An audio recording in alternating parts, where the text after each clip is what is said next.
43তম বিশেষ প্রিলিমিনারি প্রথম ব্যাচ। সবাইকে মার্চ ফরওয়ার্ডের পক্ষ থেকে স্বাগত জানাচ্ছি। আমি আশিস কুমার বাগচি, মার্চ ফরওয়ার্ডের প্যানেল শিক্ষক। 29-30 বিশেষ এডুকেশন ক্যাডার, 4বার বিশেষ, 6বার বিশেষ দিয়েছি, 2বার ক্যাডার, 4বার নন ক্যাডার।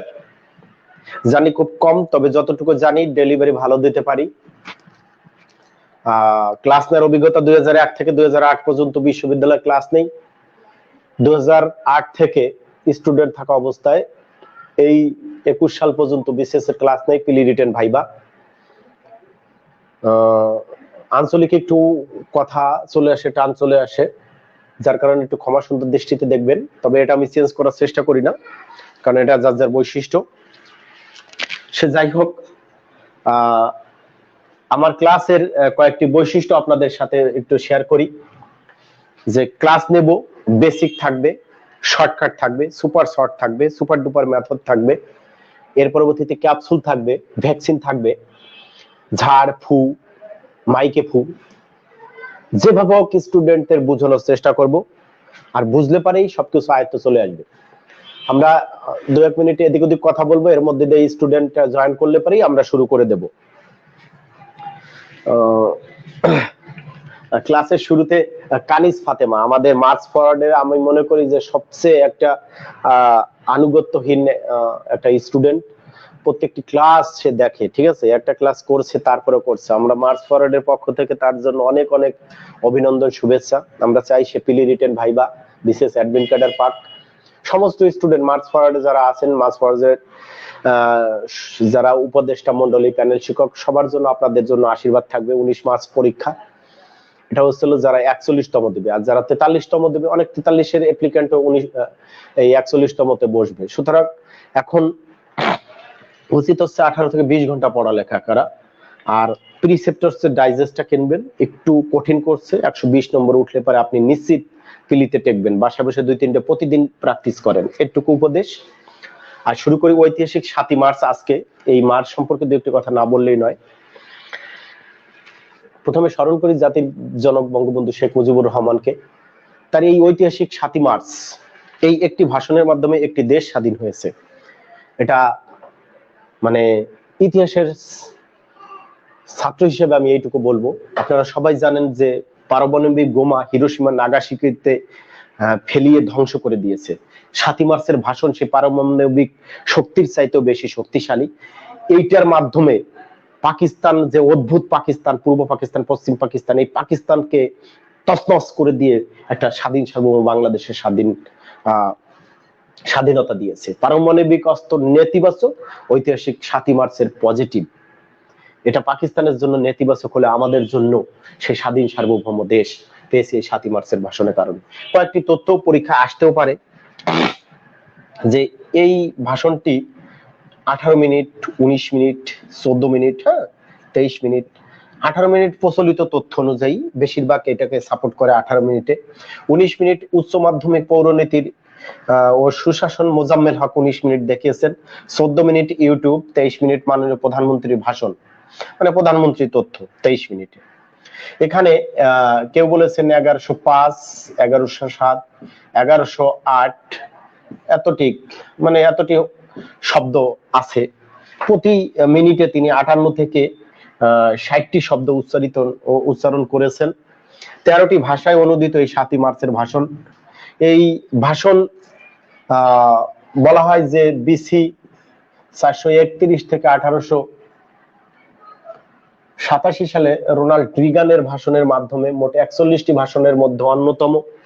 আবার কেউ বলেছেন যে এটি পৃথিবীর 10টি ভাষণের মধ্যে একটি, কেউ বলেছে 60টি ভাষণের মধ্যে একটি। 60টি ভাষণ হচ্ছে আব্রাহাম লিঙ্কনের গেটিসবার্গ অ্যাড্রেস, এর পরবর্তীতে মার্টিন লুথার কিং এর আই হ্যাভ এ ড্রিম, এরপর মহাত্মা গান্ধীর কুইট ইন্ডিয়া, প্যাট্রিক হেনরি আমাকে স্বাধীনতা দাও নয় মৃত্যু, নেলসন ম্যান্ডেলা আমি মরতে প্রস্তুত। এর পরবর্তীতে এই কটাই ভাষণ, এই 7টার মধ্যে। এর পরবর্তীতে বিবিসি সে বলেছে যে জাতির জনক বঙ্গবন্ধু শেখ মুজিবুর রহমানের ভাষণ শুধুমাত্র গেটিসবার্গ অ্যাড্রেসের সাথে তুলনা করা হয়। গেটিসবার্গ অ্যাড্রেস সম্পর্কে একটু বলি ভাই। আব্রাহাম লিঙ্কন 1863 এই 19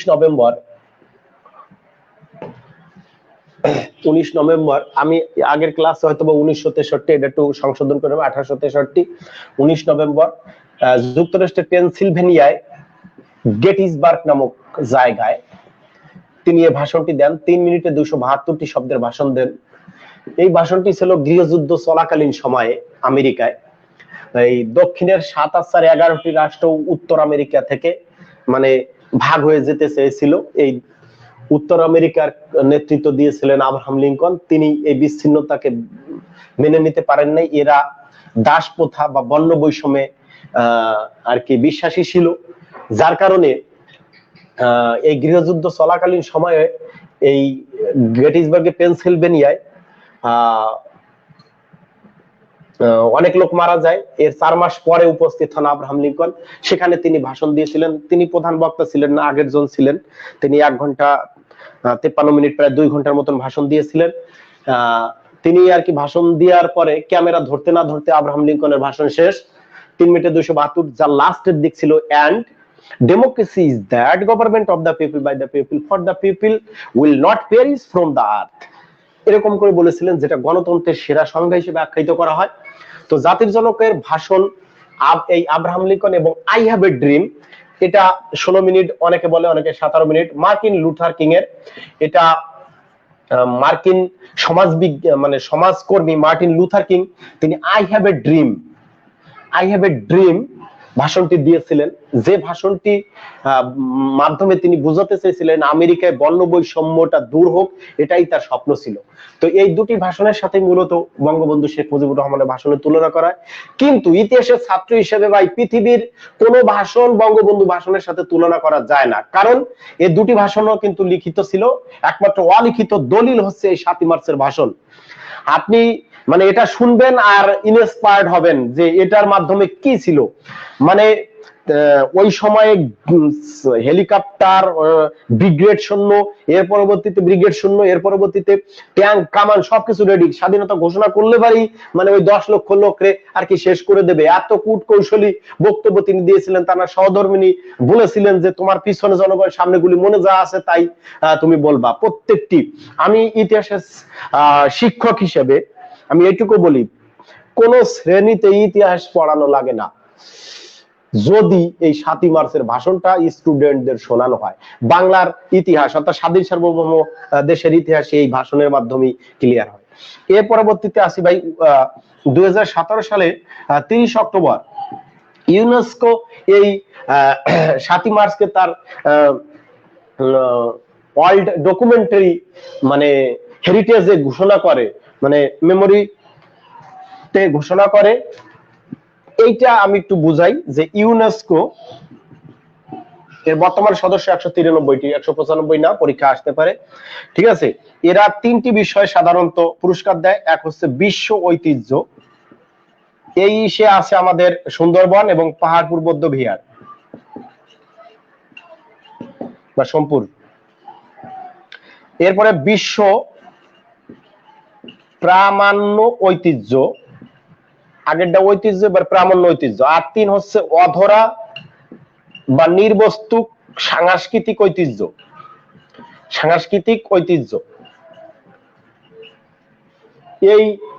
এই বিশ্ব প্রামাণ্য ঐতিহ্য হচ্ছে আমাদের 7 মার্চের ভাষণ, এটা 5ম তফসিলে আছে সংবিধানের। আর অধরা সংস্কৃতি আছে বাউল সঙ্গীত, জামদানি শাড়ি, শীতল পাটি, আর হচ্ছে মঙ্গল শোভাযাত্রা। এই ইউনেস্কো 3টি ক্যাটাগরিতে, ইংলিশে যদি বলা হয় world heritage, world documentary heritage, intangible cultural heritage, ঠিক আছে। এই 2017 সালের এই যে স্বীকৃতি দিল, এই বিশ্ব প্রামাণ্য ঐতিহ্যে মোট 427টি জিনিস আর কি স্বীকৃতি দিয়েছে এ পর্যন্ত ইউনেস্কো। এর মধ্যে বঙ্গবন্ধুর ভাষণ একমাত্র অলিখিত দলিল বা অলিখিত বস্তু হিসেবে হ্যালো হ্যালো কি হলো, নেট নাই কেন?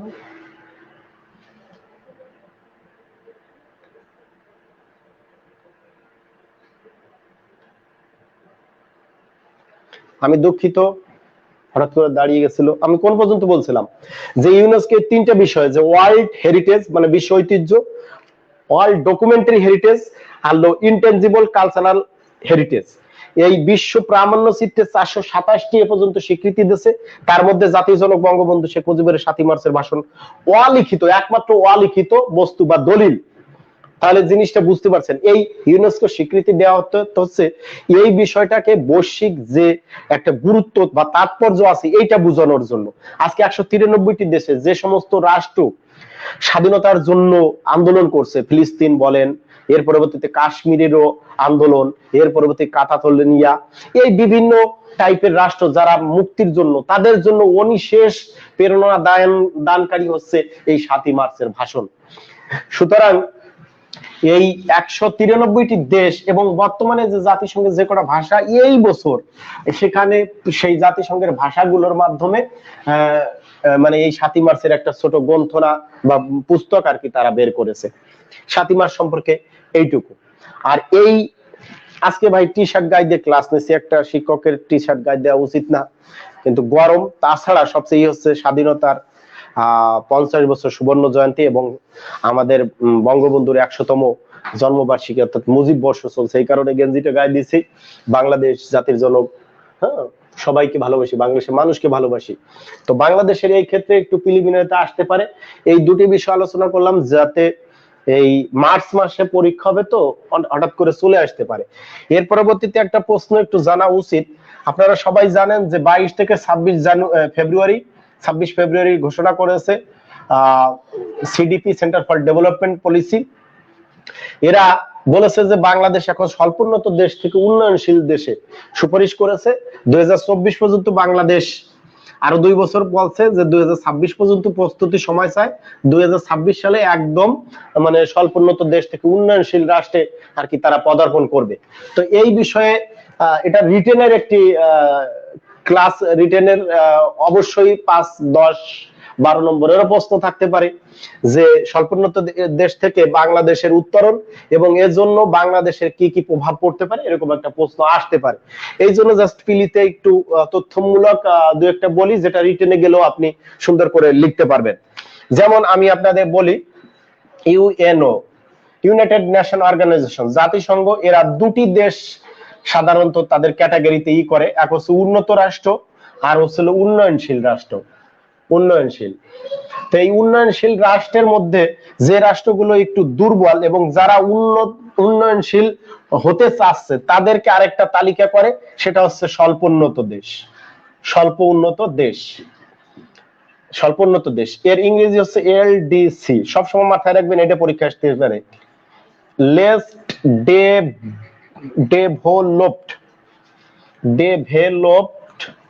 ইডি কান্ট্রি, UNTRY,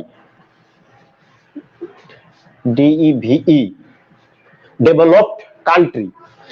ইডি আর লোপিং হচ্ছে ING, ডেভেলপিং আর ডেভেলপড, হ্যাঁ। ইডি উন্নত রাষ্ট্র, উন্নয়নশীল রাষ্ট্র, অনুন্নত রাষ্ট্র। এবার একটু এখানে মুছে দেই, এই অনুযায়ী আমরা স্বল্পোন্নত দেশটাকে আরেকটা করতে পারি, অর্থাৎ জাতিসংঘ স্বল্পোন্নত দেশ, তো দেশ এই তিনটি ক্যাটাগরিতেই করছে। এবার স্বল্পোন্নত দেশ থেকে উন্নয়নশীল রাষ্ট্র, উন্নয়নশীল রাষ্ট্র থেকে উন্নত রাষ্ট্রে পদার্পণ করবে। এখন স্বল্পোন্নত দেশ থেকে উন্নয়নশীল রাষ্ট্রে পদার্পণ করতে গেলে তিনটি ক্যাটাগরি, জাতিসংঘের তিনটি ক্যাটাগরি। এক, মাথাপিছু আয়, মাথাপিছু আয় হতে হবে $1230 মার্কিন ডলারের, এর উপরে বা এত। তো বাংলাদেশে বর্তমানে 1827, এটা মার্কিন ডলার, এটা কিন্তু আসতে পারে। এই যে 2 দিন আগে প্রথম আলোতে এই মানে ডক্টর দেবপ্রিয় ভট্টাচার্য, বিশেষ ফেলো সিডিপি আর কি, সিপিডি, তিনি বলেছেন যে 1827। এর পরবর্তীতে হচ্ছে মানব সম্পদ উন্নয়ন সূচক। এই মানব সম্পদ উন্নয়ন সূচক হচ্ছে 66 বা 66-র বেশি, এইটা 73.2%, এত পয়েন্ট আছে, 66 বা 66 প্লাস, হ্যাঁ, এত থাকতে হবে। মানব সম্পদ উন্নয়ন, মানব সম্পদ সূচকের মধ্যে আছে কি, ধরেন পুষ্টি, শিশু মৃত্যুর হার, স্বাস্থ্য, হ্যাঁ, তারপর শিক্ষার আর এই সমস্ত বিষয়ে আর কি সমন্বয় করে মানব সম্পদ সূচক তৈরি করে। আর 3 হচ্ছে অর্থনৈতিক ভঙ্গুরতা বা ঝুঁকি। এই সূচকে হচ্ছে ভাই 32 কম থাকতে হবে, 32 বা 32 কম থাকতে হবে, বর্তমানে 27 আছে, ঠিক আছে, এত পয়েন্ট। এইটাই অর্থাৎ বর্তমানে আপডেট, এই ক্যালকুলেশন করে এরকম 3 বছর ক্যালকুলেশন করার পরে এই সিডিপি বলে কি যে স্বল্পোন্নত দেশ থেকে উন্নয়নশীল, এটা জাতিসংঘের কাছে প্রস্তাব করে, যার কারণে এই উন্নয়নশীল দেশে পদার্পণ করে। এই 3টা তথ্যের একটা আসতে পারে যে কত লাগবে, ঠিক আছে। এর পরবর্তীতে উন্নয়নশীল দেশ থেকে উন্নত রাষ্ট্র হয়, যেটা আমরা বলছি যে 2041 সালের মধ্যে আমরা এই উন্নয়নশীল উন্নত রাষ্ট্র, আর আমরা টার্গেট ছিল যে 2021 ভিশন 2021 এর মধ্যে উন্নয়নশীল রাষ্ট্র হব। সে যাই হোক, ডেভেলপ এই করোনা না থাকলে পারে আমরা আরো আগে মানে করতে পারতাম। এই অর্থনৈতিক ভঙ্গুরতার মধ্যে আছে আপনার দুর্যোগ কিরকম, এর পরবর্তীতে বাণিজ্য অর্থনৈতিক আঘাত আমরা কিরকম সহ্য করতে পারি, মানে এরকম 8টি পয়েন্ট দিয়ে এই অর্থনৈতিক ভঙ্গুরতা আর কি তুলনা করা হয়, ঠিক আছে। এর পরবর্তীতে একটা জিনিস একটু করেন, যদি বাংলাদেশের মানে এই মানে ইসের কারণে আমাদের বাংলাদেশে কি হলো, বাংলাদেশ ভাই একটা উদীয়মান অর্থনীতি, এটা বিশ্ব স্বীকৃতি পেল, এরপরে উন্নয়নের একটি স্বীকৃতি পেল যে বাংলাদেশে উন্নতি হচ্ছে না। আমি মনে করি ভাই বাংলাদেশের, এটা আওয়ামী লীগের আপনি ভালো করছি এটা না, সরকারি কর্মকর্তা হিসেবে সরকারের পজিটিভ বলতে হবে, এটা ব্যাপার হচ্ছে গিয়া বাংলাদেশে যদি দুর্নীতিবাজরা না থাকে, যারা দুর্নীতি করে তারা বাদ দিয়ে বাংলাদেশে আমি করি সমস্ত দিক দিয়ে একটা বিস্ময় পৃথিবীর বুকে। তো এই স্বীকৃতি, এর পরবর্তীতে তারা ব্র্যান্ড হিসেবে মানে এই উন্নয়নটা একটা ব্র্যান্ড হিসেবে বিভিন্ন বিনিয়োগকারীরা, এটা কিন্তু রিটেনে লিখবেন, এরকম বিনিয়োগকারীরা আকৃষ্ট হবে, ঠিক আছে, এই সমস্ত বিষয়। আর সমস্যা হতে পারে কি, স্বল্পোন্নত দেশ ভাই, এটা ধারণা 1971 সালে, ঠিক আছে, 1973 সাল থেকে বাংলাদেশে এখানে ঢোকার জন্য চেষ্টা করে, এটা হলো নুরুল ইসলাম, অধ্যাপক নুরুল ইসলাম এটা প্রচেষ্টা করে। নুরুল ইসলাম আসতে পারে পরীক্ষায় যে কার প্রচেষ্টা এই স্বল্পোন্নত দেশে ঢোকে। আর 1975 সালে গিয়া এই স্বল্পোন্নত দেশ হয়।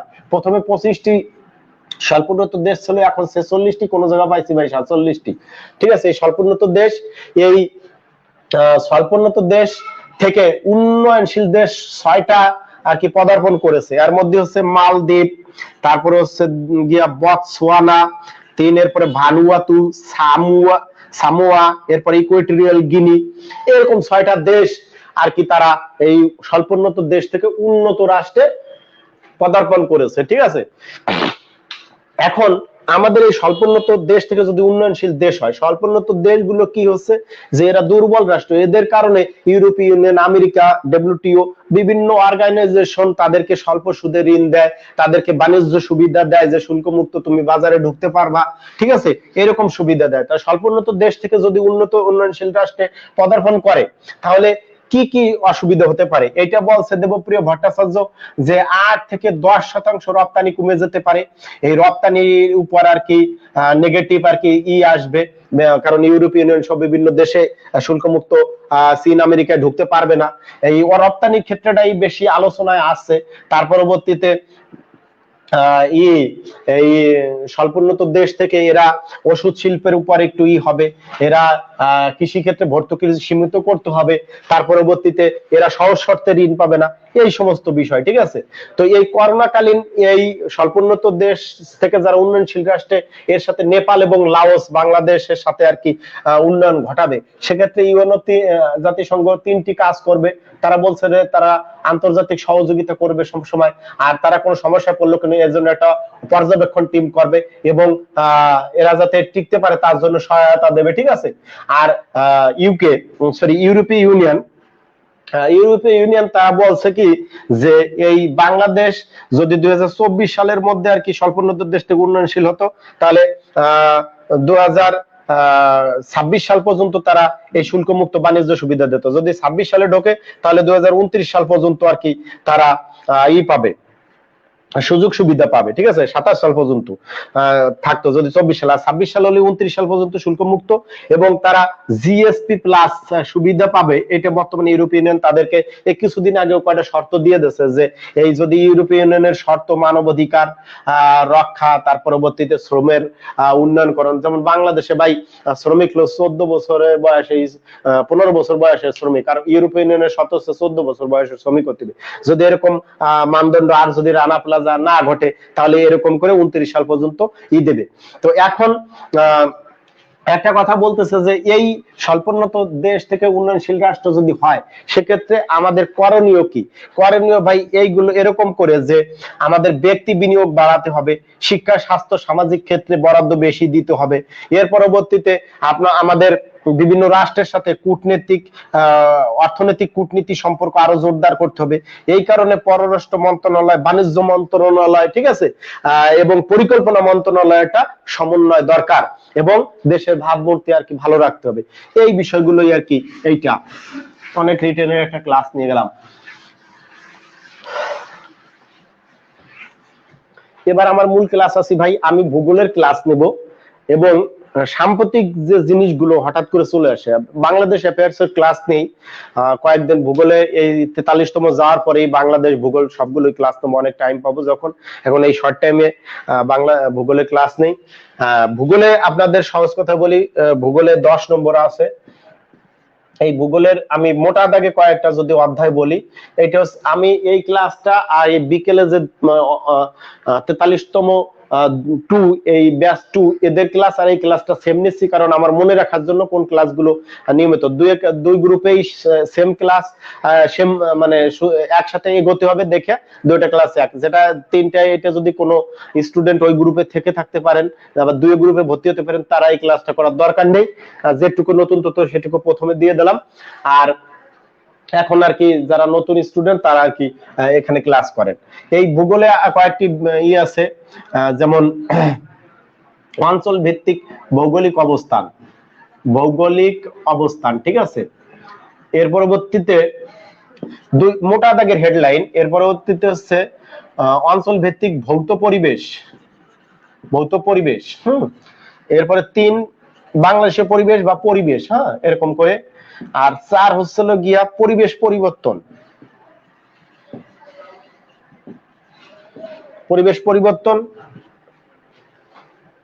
আপনারা স্ক্রিনশট দেবেন যদি লিখতে না পারেন, জাস্ট শুনে যাবেন, হয়ে যাবে।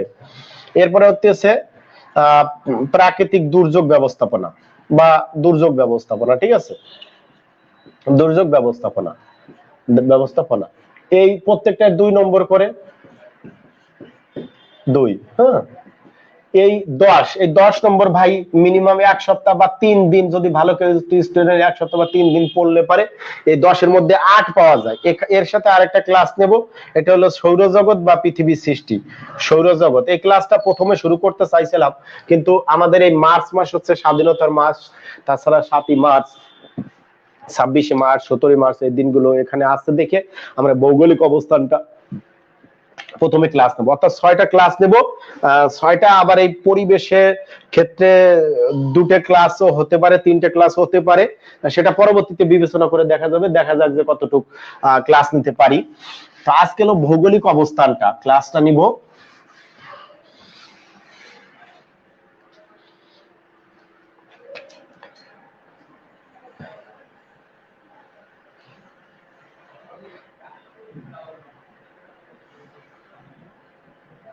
ভৌগোলিক অবস্থান, আগে একটু ভৌগোলিক অবস্থানটা কিরকম দেখি, যে পৃথিবীর মানচিত্রে কোন ভাবে আছে আমাদের বাংলাদেশটা, হ্যাঁ, এরকম করে আছে। এটা হচ্ছে 20 ডিগ্রি 34 মিনিট, হ্যাঁ, আর এটা হচ্ছে 26 ডিগ্রি 38 মিনিট, আর এটা হচ্ছে 88 ডিগ্রি 01 মিনিট, আর 92 ডিগ্রি 41 মিনিট। এই বাংলাদেশের ভৌগোলিক অবস্থান সারা পৃথিবীর মধ্যে এই জায়গা আছে। এখন এই জিনিসটা মুখস্থ করলে পারে আপনি জিনিসটা বুঝবেন না। আমি প্রথমে সৌরজগতের ক্লাসটা সময় ক্লিয়ার করে দেবো, এখন একটু হালকা ধারণা দেবো। কি আমাদের ভৌগোলিক অবস্থান এরকম করে 20 ডিগ্রি 34 মিনিট, উপরের দিক উত্তর থাকে আর নিচের দিক থাকে দক্ষিণ। এই পাশ পূর্ব, হ্যাঁ, আর এই পাশ পশ্চিম। পৃথিবী ঘুরে সেটা আলাদা ব্যাপার, এক রাষ্ট্র অন্য দিক দিয়ে পূর্ব পশ্চিম অন্যভাবে হয়, কিন্তু পূর্ব পশ্চিমে এভাবেই ধারণা করা হয়। আর উত্তর পাশ কি, টলেমি প্রথম মানচিত্র এঁকেছিলেন, উনি ওই ভূমধ্য সাগরটাকে উপরে রেখে উত্তর দিক দিয়ে ওই গ্রিস ট্রিস এই রাষ্ট্রগুলো আঁকছিলেন, যার কারণে ওইটা উত্তর দিক ওই অনুযায়ী আর কি করে, আর ছাড়া আর কোনো ব্যাখ্যা নাই ভাই।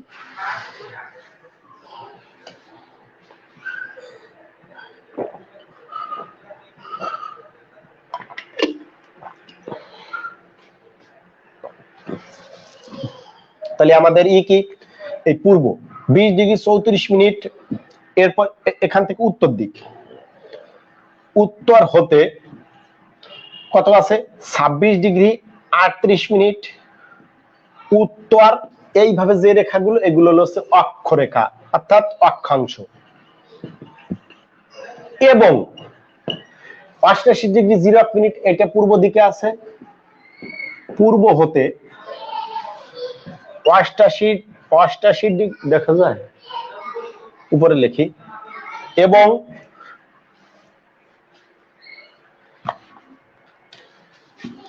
88 ডিগ্রি 01 মিনিট পূর্ব হতে 92 ডিগ্রি 41 মিনিট পূর্ব দ্রাঘিমাংশ। দ্রাঘিমাংশ যেগুলো দাঁড়ানো আছে সেগুলো দ্রাঘিমা রেখা, যেগুলো শুয়ে আছে সেগুলো অক্ষরেখা, বক্ষ অক্ষ। তাহলে এইটা হচ্ছে অক্ষরেখা 20 ডিগ্রি 34 মিনিট উত্তর হতে 26 ডিগ্রি 38 মিনিট উত্তর অক্ষাংশ, 20 26 34 38 20 26 34 20 34 26 38 ক্লিয়ার। 88 01 92 41 এটা এক পরীক্ষা আইছিল, আবারও আসতে পারে। এবার এই জিনিসটা একটু ক্লিয়ার করে আরেকটু আঁকি, তাহলে বুঝতে পারবেন। আমি বাংলাদেশ পৃথিবীটারে যদি এরকম গোল আঁকি, চৌকা আঁকি, তাহলে এই মাঝখান দিয়ে হচ্ছিল নিরক্ষরেখা বা বিষুব রেখা 0 ডিগ্রি মান, এখান থেকে মূল মধ্যরেখা, ঠিক আছে। এই পাশে 12টা, এই পাশে 12টা, মূল মধ্যরেখার 15 ডিগ্রি অন্তর অন্তর, মানে 15 ডিগ্রি ফাঁকা ফাঁকা যে রেখাগুলো আছে তার নাম হচ্ছে দ্রাঘিমা রেখা।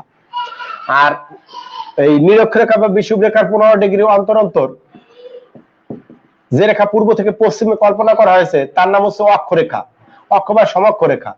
এই উপরে আছে 6টা, নিচে 6টা। তাহলে এই 0 এই নিরক্ষরেখা থেকে যদি 6টা রেখা থাকে, প্রত্যেকটা রেখা যদি 15 ডিগ্রি ফাঁকা ফাঁকা থাকে, তাহলে 6 15 90 ডিগ্রি, এখান থেকে এই পর্যন্ত 90 ডিগ্রি, আবার এখান থেকে এই পর্যন্ত 90 ডিগ্রি, ঠিক আছে।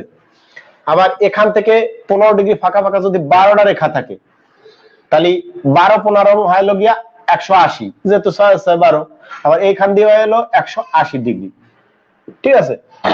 তাহলে এই রেখাটাও যা, এই রেখাটাও তা, তাহলে এই রেখাটা হচ্ছে গিয়া 180, আর এই রেখাটা হচ্ছে 360, 180 180 360 আর 180। তো এই দিয়ে যদি একটা বৃত্ত কল্পনা করা হয়, তাহলে গোল কমলা লেবুর মতন হয়, আবার অনেকে বলে গোল আলুর মতন, ঠিক আছে।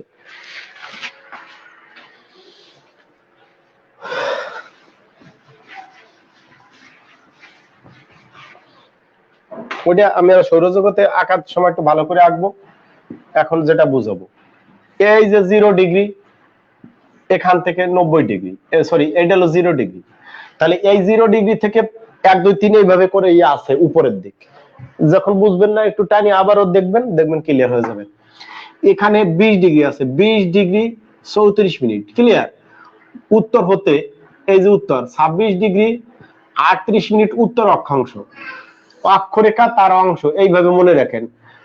আর এটা হলো কৌণিক দূরত্বকে অক্ষাংশ বলে, কোন স্থানের কৌণিক দূরত্বকে, বুঝতে পারছেন।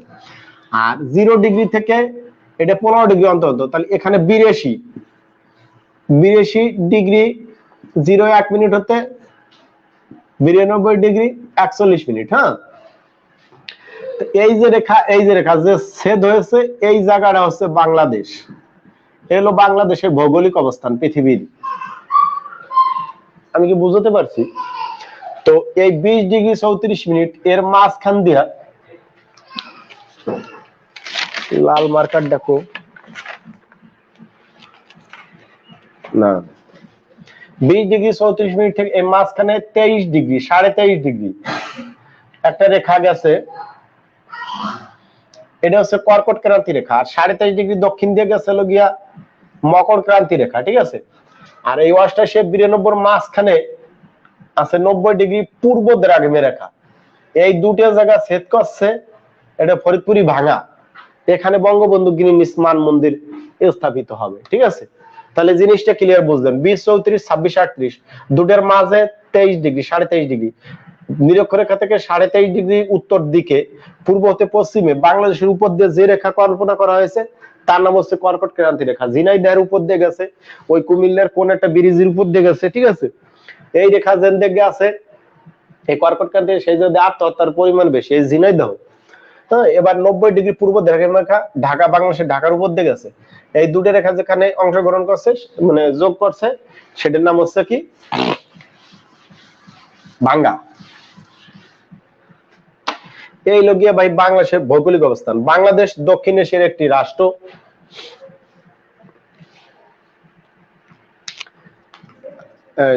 এই 43তম দ্বিতীয় ব্যাচে সারা পৃথিবীতে 197টি দেশ আছে, 195টি স্বাধীন দেশ, 193টি জাতিসংঘের সদস্য। সবগুলো রাষ্ট্রের কথা বলছিলাম, কিন্তু আজকে ভাই এত প্রেসার গেছে, 7ই মার্চের ভাষণ এই নিয়ে আলোচনা করছি কলেজে, অনেক বড় আলোচনা করছি, ঠিক আছে। এর পরবর্তীতে এই সন্ধ্যার সময় আরেকটা ছিল আবার ক্লাস, এই 2-3 ঘন্টা, দেড় ঘন্টা 3 ঘন্টা, মাথাটা খুবই, নাহলে সবই বলতাম। শুধু এশিয়া মহাদেশের রাষ্ট্রগুলো বলি। এশিয়া মহাদেশে 44 আর 246টি রাষ্ট্র আছে। এই রাষ্ট্রগুলো হচ্ছে Afghanistan, Pakistan, Bharat, Nepal, Bangladesh, Bhutan, Myanmar, Sri Lanka, Maldives, Vietnam, Laos, Thailand, Cambodia, Brunei, Philippine, Malaysia, Singapore, Indonesia, পূর্ব Timor, Kazakhstan, Kyrgyzstan, Tajikistan, Turkmenistan, Uzbekistan, Mongolia, চীন, উত্তর কোরিয়া, দক্ষিণ Korea, Taiwan,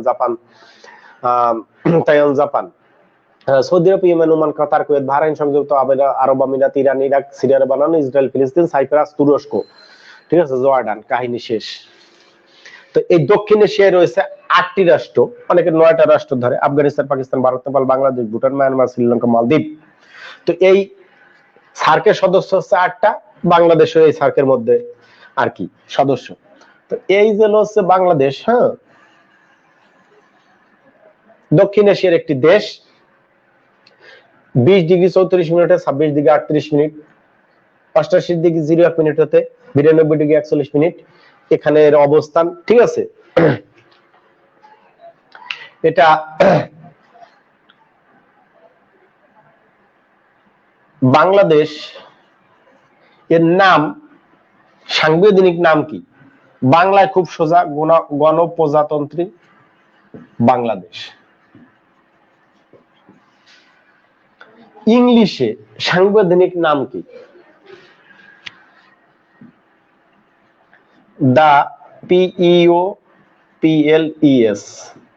the people's Republic of Bangladesh, সংক্ষেপে লিখলাম the people's Republic of Bangladesh, ঠিক আছে। এখন এই দি থাকবে কি থাকবে না? পিপলস রিপাবলিক অফ বাংলাদেশ এইটা না দি পিপলস রিপাবলিক অফ বাংলাদেশ? আপনারা জাস্ট একটু মেসেঞ্জারে লেখেন, আমি আর কি পরবর্তীতে চেক করবো। আর সবার অ্যান্সার যদি কেউ থাকে, আমি আপনাদের মেসেজ দেখতে পারি না, একটা মোবাইল তো, আমি পরবর্তীতে আমি প্রশ্ন করবেন, আমি উত্তর দিয়ে দেব।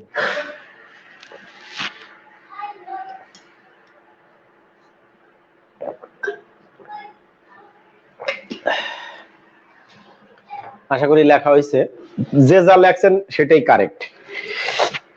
তো এই দুটো বিষয় নিয়ে আমাদের 11 তারিখে আমি আর আমিনুল স্যার আন্তর্জাতিকের আর ওবায়দ স্যার 3 জন মিলে কনফিউজিং প্রশ্ন নিয়ে একটি করব। যারা এই 19 তারিখে পিলিতে বসবেন এবং যারা মার্চ ফরওয়ার্ডের সদস্য, সব সদস্য ওই ক্লাসে থাকবেন, কনফিউজিং কিছু প্রশ্ন এই নিয়ে আর কি সমাধান করব। তবে এই জিনিসটা এখনই শেষ করে দেই, কিরকম দি থাকবে কিনা। তো আমাদের বাংলাদেশ সংবিধানের 1 নংয়ে আছে প্রজাতন্ত্র। এখানে এই প্রজাতন্ত্র বাংলাদেশটা কেমন রাষ্ট্র হবে, এর ধরনটা প্রকাশিত হয়েছে।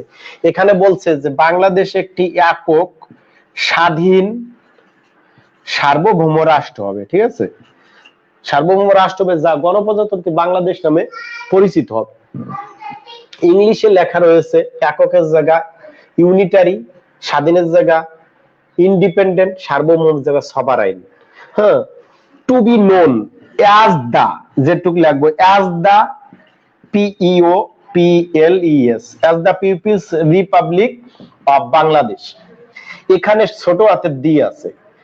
এখন অনেকে ভাবতেছে the People's Republic of Bangladesh, কিন্তু পাসপোর্টে আছে PEO PLES, People's Republic of Bangladesh, Republic of Bangladesh. আমি সরকারি পাসপোর্ট করছি, সেখানেও রয়েছে পিপলস রিপাবলিক অফ বাংলাদেশ। এখন সারা পৃথিবীতে ওই পাসপোর্টটা দেখে, তখন আমাদের নাম জানে পিপলস রিপাবলিক অফ বাংলাদেশ। এখন এই অনেক জায়গায় ভোটার আইডির ক্ষেত্রে, কার্ডের ক্ষেত্রে বাদেও আপনার পাসপোর্টের নাম্বার লিখলেও হয়। এখন আপনি সিদ্ধান্ত নেবেন যে কারেক্ট হবে কি এটা না এটা। নতুন বিশ্ব এবং আজকের বিশ্ব দুটা বাংলাদেশে অনেক ভালো চলে, ভালো মানের বই। এরা এখন পর্যন্ত দ্বন্দ্ব আছে যে এই দুটোর নাম কি হবে। জাস্ট আমি ব্যাখ্যাটা দিয়ে দিলাম। এখন আমি এটা কারেকশন আমি বলতে পারবো না ভাই, কারণ কারেকশন পিএসসি কোনটা উত্তর নেবে এটা আমি জানি না। প্রত্যেক পরীক্ষায় প্রায় 5 থেকে 6টা, তারও বেশি হতে পারে, এরকম কনফিউজিং প্রশ্ন দেয়। যেমন বাংলাদেশের প্রথম স্বীকৃতি দানকারী দেশ ভারত না ভুটান? ঠিক আছে, এটার উত্তর বর্তমানে ভুটান। বাংলাদেশের এই মানে পররাষ্ট্র মন্ত্রণালয় থেকে বলেছেন সে আমাদের ভুটানের প্রধানমন্ত্রী যখন এসেছিলেন তখন তিনি আর কি তাকে আর কি এই স্বীকৃতি দেয়া মানে ধন্যবাদ জ্ঞাপন করা হয়। তিনি তার বার্তাটা মাননীয় প্রধানমন্ত্রীর কাছে দেন যে 6 তারিখে সকালে ভুটান আর কি আমাদের স্বীকৃতি দিয়েছিল, আর বিকেলে হচ্ছে স্বীকৃতি দেয় এলো গিয়া আপনার ভারত। আর আমার ইতিহাসের স্টুডেন্ট হিসেবে আগে প্রায় বইতে, ইতিহাসের বইতে ভারত স্বীকৃতি দেয়া। ঠিক আছে, ওই সময় ভুটান দেশকে তো 113তম সামরিক মানে রাষ্ট্র সেই, আর পারমাণবিক অস্ত্রধারী রাষ্ট্রের মধ্যে ভারত একটি, এই কারণে তার স্বীকৃতিটাই প্রয়োজন। এছাড়া 5 তারিখে জাতিসংঘে একটা ভেটো আয়োজন করা হয়। এই ভেটো আয়োজন করলে আমেরিকা, চীন এরা গৃহযুদ্ধ হিসেবে আখ্যায়িত করে, সেখানে সেনাবাহিনী, জাতিসংঘের সেনাবাহিনী পাঠাতে হবে। রাশিয়া ভেটো দিয়েছিল। এই 5 তারিখে এই ঘটনার কারণে ভারত 6 তারিখে স্বাধীনতা দেয়, যে বাংলাদেশের সাথে পাকিস্তানের গৃহযুদ্ধ না, এটা স্বাধীনতা যুদ্ধ। এই কারণে একটা যুক্তি দেখায় যে ভারত, আর এই মানে পররাষ্ট্র মন্ত্রণালয় থেকে বলছে যে ভুটান হয়তোবা মানে ভারতই স্বীকৃতি দেবে, তার আগে ভুটানকে দিয়ে একটা স্বীকৃতি দেয়ালো, তার পরবর্তীতে আমি দিলাম, এরকম হতে পারে ভাই। আমরা ওই জায়গায় জন্মগ্রহণ মানে ওই সময় করি নেই, এই জন্য আসলে ক্লিয়ার বলতে পারবো না। তাছাড়া এই ইতিহাসের এখন তো হয়তোবা মোবাইল আমাদের হাতে দেখে সমস্ত তথ্য অবারিত মানে ক্লিয়ার, কিন্তু আগে এত তথ্যর মানে এত ছিল না যে কোনটা কোন সময় দেশে না দেশে। সে যাই হোক ভাই, আমি সুন্দর করে বলে দিলাম।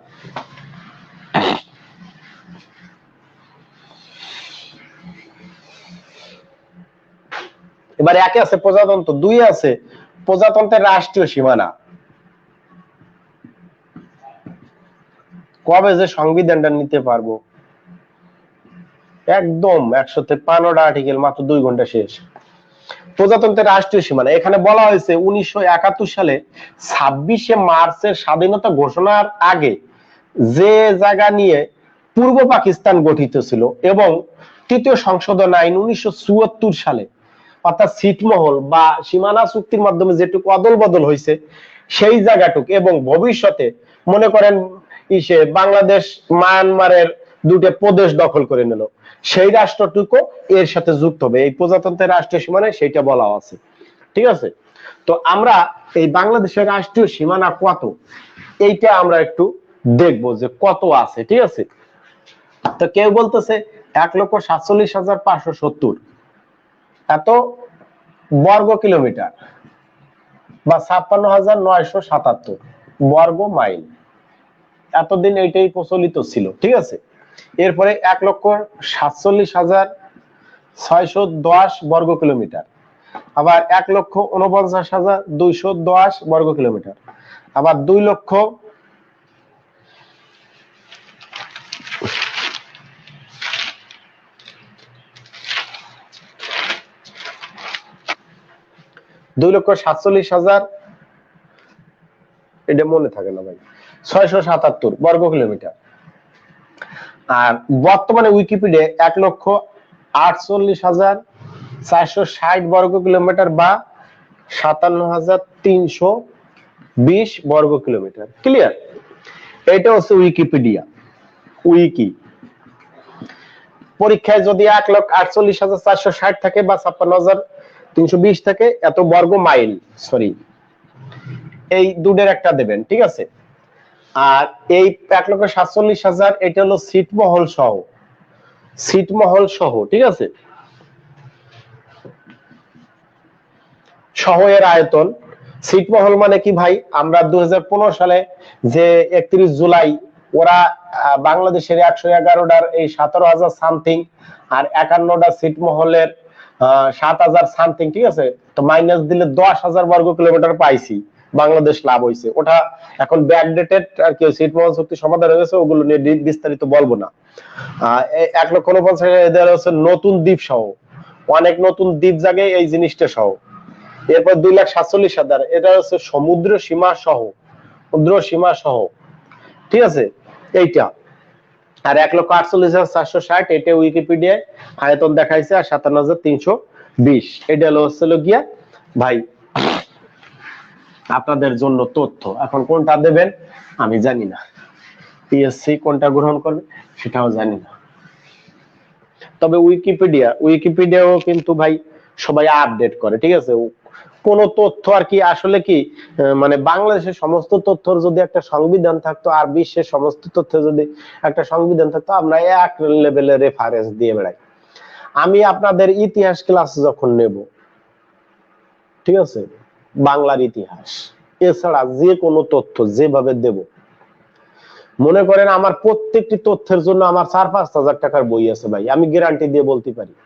এই কথাটা কেন বললাম, একটা তথ্য আমি এই বাংলাদেশের কোন ইতিহাসবিদ বা কোনো কেউ, আমি একদম জোর করে চ্যালেঞ্জ জানাই বলতে পারি, আমার যে ঢাকা বিশ্ববিদ্যালয়ের প্রাচীন স্যারগুলো বাদে, যারা এই যে আব্দুল মমিন স্যার, তারপরে মুনতাসির মামুন স্যার, তারপরে মেজবা কামাল স্যার, আনোয়ার হোসেন স্যার, এই প্রাচীন স্যারগুলো বাদে আর সবকটা কাট পিস করিয়া ভুল কোনটা সঠিক ক্লিয়ার করে বলতে পারে না।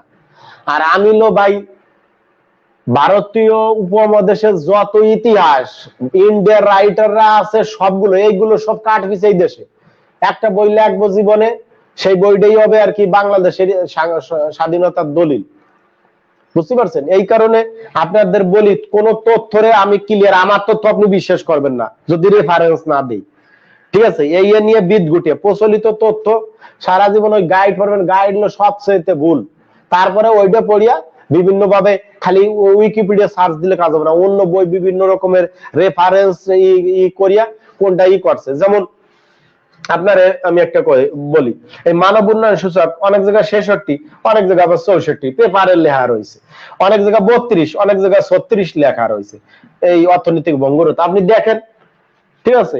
এই তথ্যগুলো আর কি এরকম করে অনেক ঝামেলা বাঁধায়। সে যাই হোক ভাই, আমাদের অত দরকার নেই। আমাদের জাতীয় সঙ্গীত হচ্ছে আমার সোনার বাংলা, এর প্রথম 10 চরণ এটা হলো সংবিধানে লেখা রয়েছে। আর এমনি যদি আসে যে কণ্ঠ সঙ্গীত 10 লাইন, যন্ত্র সঙ্গীত 4 লাইন, ঠিক আছে।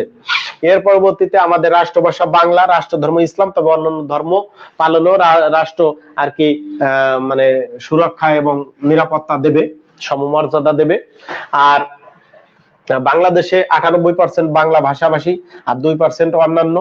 এর পরবর্তীতে 90% মুসলমান রাষ্ট্র, মানে মুসলিম ধর্মাবলম্বী এবং 8% হিন্দু, অন্যান্যরাও বাদ বাকি এটুকু আছে। এর পরবর্তীতে আমাদের দিবসগুলো যেগুলো ইম্পর্টেন্ট, জাতীয় দিবসগুলো হচ্ছে ভাই, আর প্রথমেই আছে 17 মার্চ জাতির জনক বঙ্গবন্ধু শেখ মুজিবের জন্মদিন এবং জাতীয় শিশু দিবস, এবার 26 মার্চ স্বাধীনতা দিবস এবং জাতীয় দিবস 26 মার্চ। এর পরবর্তীতে হচ্ছে গিয়া 16ই ডিসেম্বর, এটা বিজয় দিবস, ঠিক আছে, এই দিনকে স্বাধীন হয়, মানে বিজয় দিবস। বাংলাদেশে মানে রাষ্ট্র যার স্বাধীনতা দিবস আছে, বিজয় দিবসও আছে, হ্যাঁ। এর পরবর্তীতে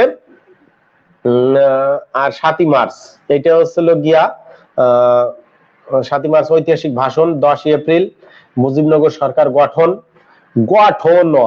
আর 17ই এপ্রিল হচ্ছে গিয়া মুজিবনগরের শপথ, মুজিবনগর শপথ দিবস। এই কয়টা তথ্য জানলেই মোটামুটি হয়। আর আমাদের জাতীয় বৃক্ষ আম, আম গাছ, কিন্তু আম শুধু আম না, কিন্তু আম গাছ। আর জাতীয় ফল কাঁঠাল, জাতীয় ই হচ্ছে ইলিশ। ঠিক আছে, ইলিশ হলো বিশাল। ইলিশ যারা স্টুডেন্ট পড়ালেখার জন্য খাবেন, অ্যামাইনো অ্যাসিড আছে। আর মুরগির ডিম, এই ইলিশ আর মুরগির ডিম খাইলে দেখবেন যে মাথার হ্যাং সারিয়ে গেছে। আর গরুর দুধ, এই তিনটে খাবার খুব ভালো। মানে ইলিশ মাছ বেশি খাবেন যত পড়ালেখা। আমাদের বলা হয় কি যে 1 বিলিয়ন নিউরন আছে আমাদের ব্রেনে। হ্যাঁ, এই 1 বিলিয়ন নিউরন 1 মিলিয়ন বা 10 লক্ষ গিগাবাইট বা 2.5 পেটাবাইট এত স্মৃতি ধরিয়ে রাখতে পারে। আর এই নিউরন গুলোকে সতেজ করার কারণেই মনে করেন এই ইলিশ মাছ, ডিম, তারপরে চিংড়ি মাছ, আমিষ জাতীয় খাবারগুলো আর কি আমাদের কেসিং ক্ষমতা বাড়ায়। আপনি পড়ালেখা করলে আমাদের এই নিউরনের ক্ষুধা লাগে। ঠিক আছে, সে যাই হোক ভাই, আসলে কি এই ম্যানুয়ালি ক্লাস নিলে ভালো লাগে, এই অনলাইনে লাইন মতন ঠিক মতন যায় না, অনলাইনে লাইন মতন হয় না, বুঝতে পারছেন? সে যাই হোক, আমরা এক এক করে শুরু করি ভাই। আমাদের এই বাংলাদেশের যেহেতু ভৌগোলিক অবস্থানটা পড়াচ্ছি, আমরা ভৌগোলিক অবস্থানটাই শুধু এমফেসিস করব। এর সাথে দুটি রাষ্ট্রের সীমানা আছে। এক হচ্ছে ভারত, 3 দিকে ভারত, এক পাশে মায়ানমার, আর এই দক্ষিণে আছে বঙ্গোপসাগর। ক্লিয়ার? তাহলে বাংলাদেশের সাথে কয়টি রাষ্ট্রের সীমানা আছে? 2টি, ভারত এবং মায়ানমার। সবচেয়ে ইম্পর্টেন্ট, এটা একবার পরীক্ষায় এসেছিল যে এখানে একটা নদী আছে। হ্যাঁ, নদী হাড়িয়াভাঙা নদী, হাড়িয়াভাঙা। এখানে একটা নদী আছে, নাপ নদী, 56 কিলোমিটার দৈর্ঘ্য। তো এই সাতক্ষীরার কাছে আর কি হাড়িয়াভাঙা। তো একবার পরীক্ষা আইছে যে বাংলাদেশ ভারত পৃথককারী নদীর নাম কি, বাংলাদেশ মায়ানমার পৃথককারী নদীর নাম কি। তো যারা দাগাইছে এটা হাড়িয়াভাঙা, এটা নাপ, দুইটা সঠিক হয়েছে। আর যারা যদি একটু চালাক হয়, দুইটা হাড়িয়াভাঙা, যে মুখস্থ পদে না হাড়িয়াভাঙা, তাতে 0.5 লাভ হয়। আর এর পরবর্তীতে যারা উল্টো লাগাচ্ছে তাকে দুইটা ভুল।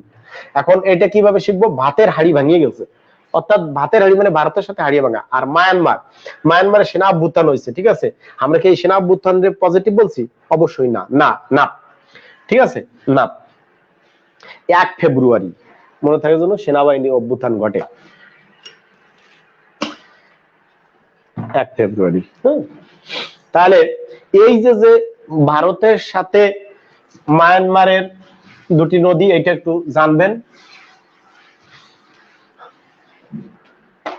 এবার আবার একটু বাংলাদেশের ইটি আঁকি। অনেক সময় প্রশ্ন আসে, বাংলাদেশের সাথে ভারতের কয়টি রাজ্যের সীমানা রয়েছে? 5টি রাজ্যের সীমানা রয়েছে। এটা সবসময় মাথায় রাখবেন। উত্তর, এটা দক্ষিণ, এটা পূর্ব, এটা পশ্চিম। এই পশ্চিমে রয়েছে ভারতের পশ্চিমবঙ্গ, পশ্চিমবঙ্গ একটি রাষ্ট্র, পশ্চিমবঙ্গ একটি রাষ্ট্র। এরপরে এই পশ্চিমবঙ্গ উত্তরে রয়েছে একটা রাষ্ট্র, আসাম, মেঘালয়। যদি পরীক্ষা আসে বাংলাদেশের উত্তরে ভারতের কয়টি রাষ্ট্র? 3টি বলবেন। এই পশ্চিমবঙ্গ ওই উত্তরেও আছে, জলপাইগুড়ি ওই জায়গা দিয়া। ঠিক আছে, তারপরে কালিম্পং জেলা, দার্জিলিং। হ্যাঁ, এই পশ্চিমবঙ্গ, আসাম, মেঘালয়। তাহলে উত্তরে রয়েছে 3টি রাষ্ট্র, পশ্চিমে রয়েছে একটি রাষ্ট্র। আর এখানে এই যে আসামটা এই পূর্বেও আছে, এরপর ত্রিপুরা, এরপরে মিজোরাম। ঠিক আছে, তাহলে আসামও আছে, ত্রিপুরা আছে, মিজোরাম। তাহলে পূর্বে হচ্ছে 3টি রাষ্ট্র। ক্লিয়ার? আর এই মায়ানমারের 2টি প্রদেশের সাথে রাখাইন আর শান, কোনটা আগে পরে জানি না ভাই, রাখাইন আর শান 2টি প্রদেশ এই বাংলাদেশের সাথে সীমানা রয়েছে। তাহলে মায়ানমারের 2টি প্রদেশ আর ভারতের 5টি প্রদেশের সাথে বাংলাদেশের সীমানা রয়েছে। আর কয়েকটি প্রদেশ আছে এখানে, যেমন মণিপুর, এটা কিন্তু মাটির সাথে সংযোগ নাই বা সীমানা নাই। মণিপুর, নাগাল্যান্ড, আর হচ্ছে গিয়া অরুণাচল। হ্যাঁ, অরুণাচল, মণিপুর, নাগাল্যান্ড, অরুণাচল 3টি। আসাম, মেঘালয়, ত্রিপুরা, মিজোরাম, মিজোরাম। এই 7টি রাষ্ট্র। আর ভারতের বর্তমানে 28টি রাজ্য বা প্রদেশ, 8টি হচ্ছে কেন্দ্র শাসিত অঞ্চল, কেন্দ্র শাসিত অঞ্চল। ঠিক আছে, এটা কিন্তু বর্তমানে কারেক্ট। 28টি রাজ্য আর 8টি কেন্দ্র শাসিত অঞ্চল। একটু পানি দাও।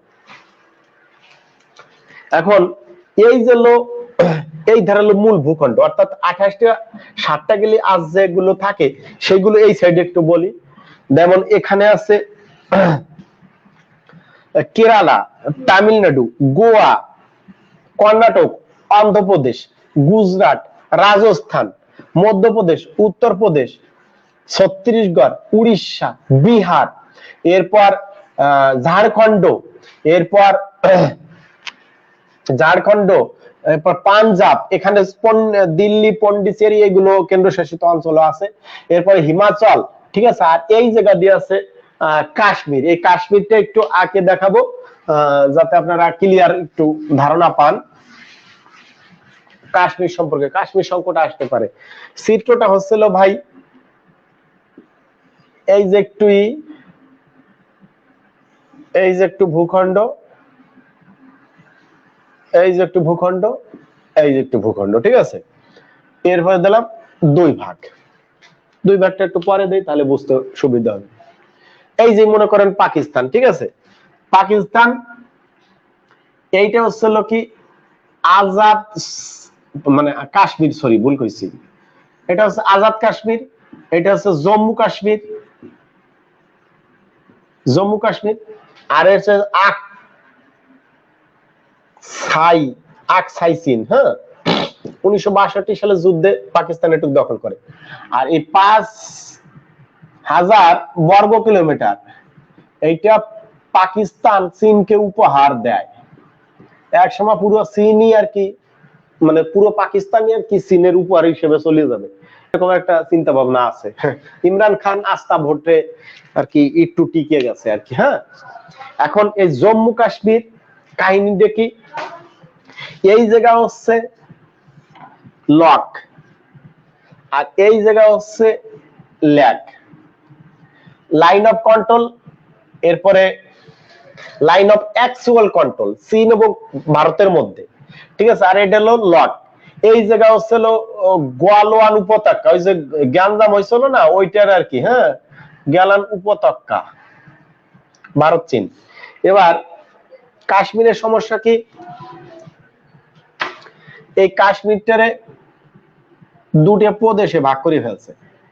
দুটো প্রদেশে আসছিল কি, একটা হচ্ছে ধরেন এই পাশ দেশ, সহজে বুঝানোর জন্য মনে করেন এইটা হচ্ছে কাশ্মীর, হ্যাঁ, আর এটা হচ্ছে জম্মু। জম্মু ও কাশ্মীর নিয়ে একটি প্রদেশ, এখানে মানে 2% হিন্দু আছে আর বাদ বাকি মুসলিম। আর এটা 66% হিন্দু আছে, বাদ বাকি মুসলিম। আর এই লাদাখে আছে 66 অথবা 67%, আর সরি 77% হচ্ছে বৌদ্ধ, 23% হচ্ছে মুসলিম। আর এইটার আয়তন হচ্ছে 86,904 বর্গ কিলোমিটার। এই লাদাখ একটি প্রদেশ আর কি। হ্যাঁ, আর এইটার হচ্ছিল গিয়া 2, 22, 23, 6 বর্গ কিলোমিটার এর আয়তন। এরপরে সত্যপাল হচ্ছে এর আর কি গভর্নর, আর রাধাকৃষ্ণ কি যেন নাম, এত জানার দরকার নেই ভাই। এই যে দুটি প্রদেশ এরা আর কি এই জম্মু কাশ্মীরে হয়েছে, ঠিক আছে। তো কাশ্মীর সংকট হলে পরে এই চিত্রটা যদি আপনি না আঁকেন তাহলে আপনার নাম্বারই দেবে না। এই চিত্র লেখে আর কিছু লিখবেন না, তাও মনে করেন যে আপনি 5-এর মধ্যে 3 পাবেন, ঠিক আছে। একটা চিত্র সমান সমান 1000 শব্দ। সুন্দর করে একটা স্ক্রিনশট দিয়ে রাখবেন। এবার আসি ভাই, আমি বলছি যে এই পাশে এই যে আসাম, হ্যাঁ, তারপরে মেঘালয়, এরপরে ত্রিপুরা, এরপরে মিজোরাম, হ্যাঁ, এরপরে মণিপুর, এরপর নাগাল্যান্ড। মানচিত্র কিন্তু এরকম না, আমি ওই যেরকম আঁকছি ওই কাদার। এরপর অরুণাচল, এই যে 7টি রাজ্য, আর এই পাশে 28টি রাজ্য। 28টি রাজ্যের 21টি রাজ্য। এখন 21টি রাজ্যের আয়তন বড় না ওই 7টি রাজ্যের আয়তন বড়? অবশ্যই 21টি রাজ্য। তাহলে যে রাজ্যগুলো আয়তন বলো সেগুলো হচ্ছে মূল ভূখণ্ড, আর মূল ভূখণ্ডটাকেই মায়ের সাথে তুলনা করা হয়। আর মায়ের 7টা মেয়ে এই মেয়েদের বিয়ে দিচ্ছে, ওরা বিচ্ছিন্ন অবস্থায় থাকে, ঠিক আছে? এরা বিচ্ছিন্ন অবস্থায় থাকে কোথায়?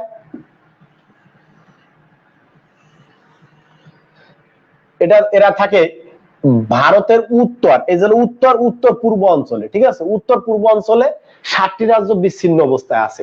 এই 7টি রাজ্য একটু মুখস্থ করার এরকম করে, যেমন এই পাশে আছে বঙ্গ, মানে এই রাষ্ট্রগুলো একটু এরকম রাজ্যগুলো মনে রাখবো যে বঙ্গে আসে মেঘ, বঙ্গে আসে মেঘ, আসাম মেঘালয়। এখন এই মেঘ আসতেছে, রাম নামের একটি ছেলে, এরকম 3 জন রাম, 3 জন রাম ওই মেঘ আসা দেখতেছে, তাহলে বঙ্গে আসে মেঘ, তিরিরাম দেখে। তিরি মানে ত্রিপুরা, রাম মানে মিজোরাম।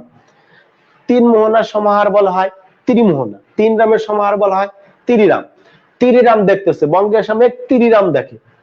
এখন নিচ দিয়ে একটা নাগ মানে সাপ, এই সাপের মাথায় একটা মণি আছে, মণিযুক্ত নাগ সেই রামদের সবল মারবে। এই সবল মারবে মারবে, এই অবস্থায় অরুণ নামের একটা মেয়ে, সে দেখে পাচ্ছে যে একটা সাপ রামরে মারি ফেলতেছে রামদের। তখন হাতে একটা ইট ছিল, ইট দিয়ে এরকম ঘা মারছে, সাপটা মরে গেছে। ক্লিয়ার? এটুকু মনে রাখলেই হবে। তাহলে বঙ্গে আসা মেঘ তিরিরাম দেখে, মণিযুক্ত নাগ, মণিযুক্ত নাগ তাদের সবল মারবে, অরুণার নামের মেয়ে ইট দিয়ে মেরে ফেলে। ভাই এইটা একটু টেকনিক, আগে হলো বেসিক, এই যে চিত্রটা আঁকছেন, তার পরবর্তীতে এইভাবে ওই প্রথম অক্ষর দিয়ে আমেত্রী কি কি লেখে, এই যে ভাই বাবার জন্মে মনে থাকবে বলে না, নিজের টেকনিক হচ্ছে সবচেয়ে বড় টেকনিক। যেমন এমটিভিতে ফিল্ম দেখলে বিশেষ হবে না, এই হালার নাম কোন জায়গাতে কোনটা দিয়ে লিখবো, ঠিক আছে? মালদ্বীপ লিখতে যে খালদ্বীপ লিখে রাখলাম।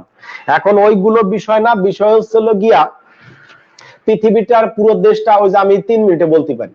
এখন এই দেশগুলো আয়ত্ত থাকলে কি হয়, কোন দেশের সংগঠনের সদস্য কয়টা ক্লিয়ার বলে দিলাম, ইউরোপিয়ান ইউনিয়নের সদস্য কয়টা, এর পরবর্তী ন্যাটো সদস্য কয়টা, ওআইসি সদস্য কয়টা, এর পরবর্তীতে জিসিসি সদস্য কয়টা, কমনওয়েলথের সদস্য কয়টা, এরপরে ইসের সদস্য কয়টা, মানে সার্কের সদস্য কয়টা, হ্যাঁ, এই মানে ক্লিয়ার করে জানা যায়।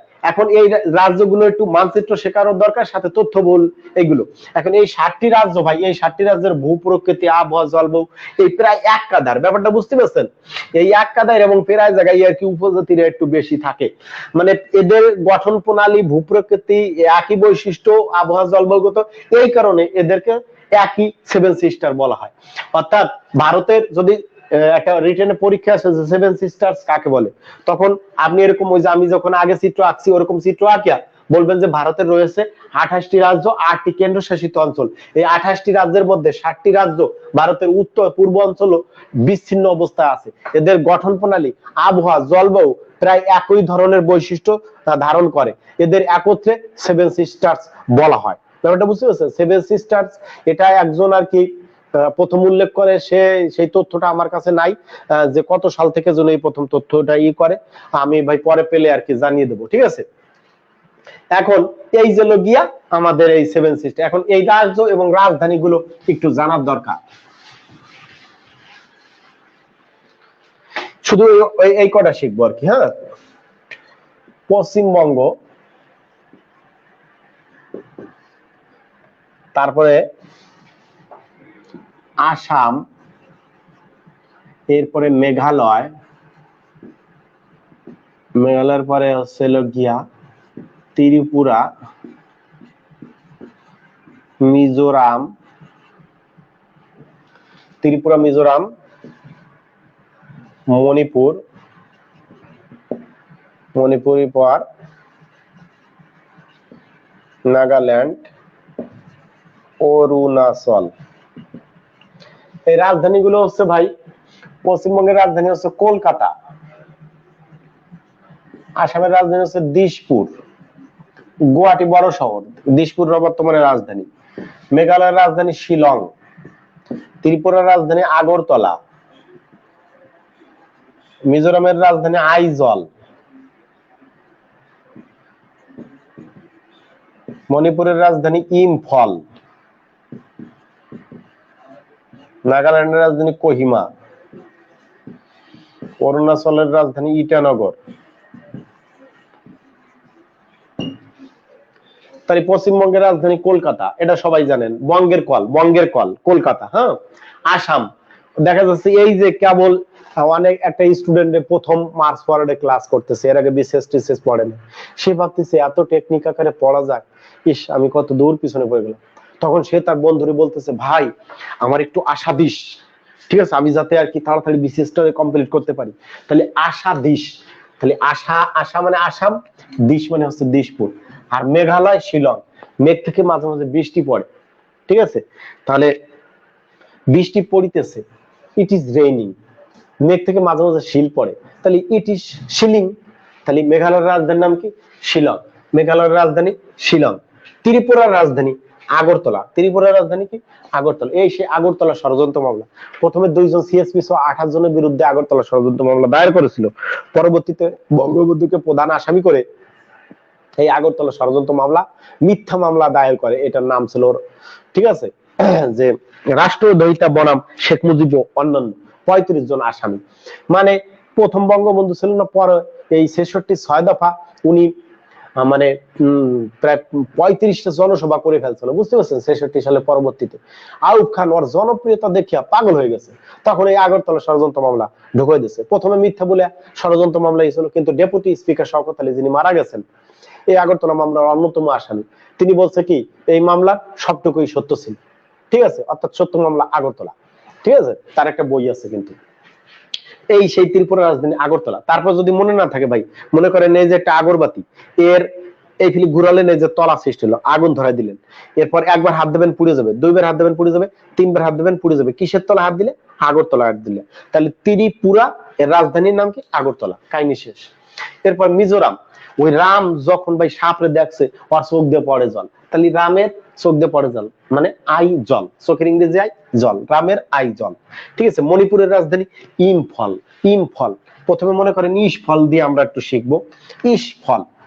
এই নাগাল্যান্ডের রাজধানী মানে নাগ, সাপের মাথায় যে মণি থাকে, অনেক সিনেমা আছে, সাপ বাঁশি বাজায় মানে সাপুরিয়া, কোথায় সেই সাপ মণি পাবো, ঠিক আছে, তখন সাপুরিয়া ভাবে ইস মণিটাকে যদি পেতাম, ইস সাপটাকে যদি পেতাম, তখন ইস ফলটাকে যদি পেতাম, এরকম মনে হয়। তা ভাই সোয়া দিয়ে কোনো সূত্র হয় না দেখিয়া, মানে মোয়া দিয়ে কোনো সূত্র হয় না দেখিয়া, প্রথমে সব পরে একটু শহরে মোয়া বানাই দিলাম, ইম্ফল। তবে সব শহরে মোয়া বানাবেন না, তাহলে সমকাল হয়ে যাবে মমকাল, ঠিক আছে।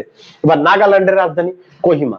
আমরা সবাই জানি ব্যান্ড তারকা জেমস, সে বলিউডে যে একটা গান গেয়েছিল, না জানে কহি ভিগি ভিগি তেরা ভিগি ভিগি মেরা, অর্থাৎ নাগাল্যান্ডের রাজধানী কোহিমা। নাগাল্যান্ডের রাজধানী কোহিমা। অরুণাচলের রাজধানী হচ্ছে ইটানগর। আমি বলছিলাম অরুণা নামের মেয়ে ইট দিয়া সাপটারে মেরে ফেলে, অরুণা নামের মেয়ে ইট দিয়া সাপটারে মেরে ফেলে, ঠিক আছে। এই হলো হচ্ছে অরুণাচলের রাজধানী ইটানগর। এর পরবর্তীতে ভাই আন্দামান ও নিকোবর দ্বীপপুঞ্জের রাজধানী হচ্ছে পোর্ট ব্লেয়ার। পোর্ট ব্লেয়ার।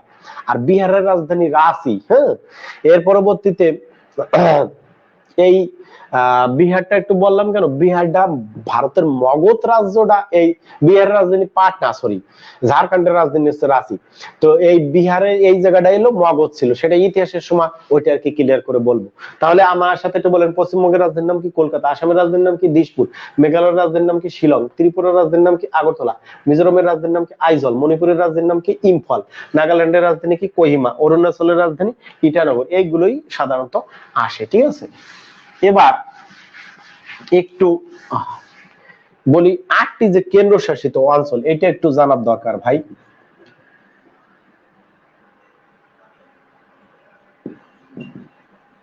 আন্দামান ও নিকোবর দ্বীপপুঞ্জ। নিকোবর দ্বীপপুঞ্জ, ঠিক আছে। পন্ডিচেরি, এটা পদুচেরিও বলা হয়, মানে ওই ডোয়া ডোয়া। চণ্ডীগড়, দাদারা ও নগর হাভেলি এবং দমন ও দিউ, এই দুটি আগে প্রদেশ ছিল, এখন অ্যাডজাস্ট করে ফেলছে। লক্ষদ্বীপ 6, জম্মু ও কাশ্মীর বা জম্মু কাশ্মীর 7 হচ্ছে দাগ আরটা আছে রে ভাই এই জায়গা দিল্লিতে বাদ গেছে শালা আসলটা ঠিক আছে তাহলে এই 8টি এটা ধরে 8টা হয় হ্যাঁ 8টা দিল্লিতে ওইভাবে তাহলে আন্দামান ও নিকোবর দ্বীপপুঞ্জ পন্ডিচেরি চণ্ডীগড় দাদরা ও নগর হাভেলি দিল্লি লক্ষদ্বীপ জম্মু কাশ্মীর লাদাখ হ্যাঁ তাহলে আমার সাথে বলেন আন্ডা পন্ডি চন্ডি আন্ডা পন্ডি চন্ডি গেল ঠিক আছে দাদা দিল্লি লক্ষ্য করিয়া জম্মু লাদাখে যাও দাদা দিল্লি লক্ষ্য করিয়া জম্মু লাদাখে যাও আন্দামান নিকোবর দ্বীপপুঞ্জের রাজধানী পোর্ট ব্লেয়ার পন্ডিচেরি বা পদ্মচেরি রাজধানী হচ্ছিল পন্ডিচেরি চণ্ডীগড়ের রাজধানী চণ্ডীগড় দাদারা নগর হাভেলির রাজধানী হচ্ছে দমন দিল্লি হচ্ছে নয়াদিল্লি লক্ষদ্বীপ হচ্ছে কাবারট্টি জম্মু ও কাশ্মীরের রাজধানী দুটিয়া শ্রীনগর গ্রীষ্মকালীন জম্মু শীতকালীন লাদাখ রাজধানী দুটিয়া লেহ এবং কার্গিল নাম শুনুন নাই কার্গিল যুদ্ধ ঠিক আছে এই যে এই কটা মুছে ফেললাম তাহলে 28/8 আসতে পারে পরীক্ষায় এবার একটু বাংলাদেশটারে আঁকি এবার মনে করেন এখান থেকে মোটরসাইকেলে উঠছেন মোটরসাইকেলে উঠিয়া ভুম করে একদম সারা বাংলাদেশটারে অতিক্রম করে আইছেন ঠিক আছে তাহলে বাংলাদেশের মোট কত সীমা বা সীমানা আপনি অতিক্রম করলেন 5138 কিলোমিটার এটা বর্গ কিলোমিটার হবে না যে পথ দিয়ে গেলেন চলে যেমন এই ঢাকার চারপাশ দিয়া একটা উড়াল সেতু মানে উড়াল মেট্রো রেল মানে বানাবে আর কি উপর দিয়ে চারধার দিয়ে যাতে জামজাট আর না হয় ব্যাপক উন্নয়ন হচ্ছে ভাই ঠিক আছে ঢাকা শহরে এবার মোট সীমানা 5138 এবার এই সমুদ্র উপকূলের দৈর্ঘ্য এটা হচ্ছে 711 কিলোমিটার কত 711 কিলোমিটার সমুদ্র উপকূলের দৈর্ঘ্য 711 তাহলে এই দুটো বিয়োগ করলে পারে কত হয় 7 2 4 4 44 27 তাহলে মোট স্থল সীমা 44 27 এবার বাংলাদেশ এবং ভারতের মধ্যে সীমা এই দুটি রাষ্ট্র আছে তার মধ্যে এইখান থেকে এই ভারতের কি হচ্ছে 41 56 কিলোমিটার ঠিক আছে তাহলে বিয়োগ দিলে হয় হলো গিয়া 271 কিলোমিটার তাহলে বাংলাদেশ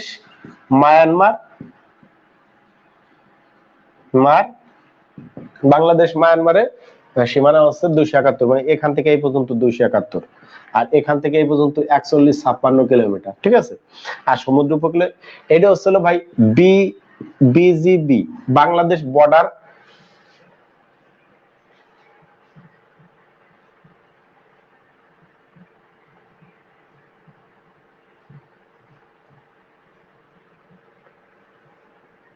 বাংলাদেশ বর্ডার গার্ড আর কি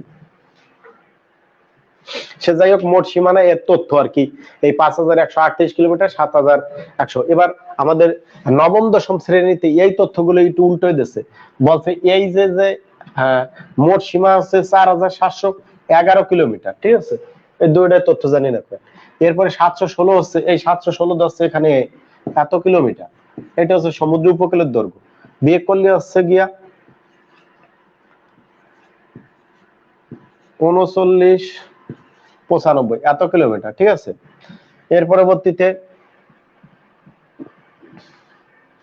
280 দিলে 5 1 7 3 37 15 এই 37 15 হচ্ছিল ভারতের সাথে 37 15 ভারতের সাথে 280 হচ্ছে মায়ানমারের সাথে এটা হচ্ছে নবম দশম শ্রেণীর ভাই এখন কোনটা সঠিক হবে ক্লিয়ার জানি না বর্ডার গার্ড বাংলাদেশ ঠিক আছে বাংলা আগের বার ভুল কইছি মনে ছিল বিজিবি মানে বর্ডার গার্ড বাংলাদেশ এই তথ্য যে ওইটা এটা দুইটাই সঠিক কোন ভাবে জানিয়ে যাবেন ঠিক আছে এটা স্ক্রিনশট দিয়ে নেন তাহলে আমরা একটু মুছে ফেলি ঠিক আছে এবার এই দুই দেশের সীমানা এবার সমুদ্র নিয়ে একটু আলোচনা করব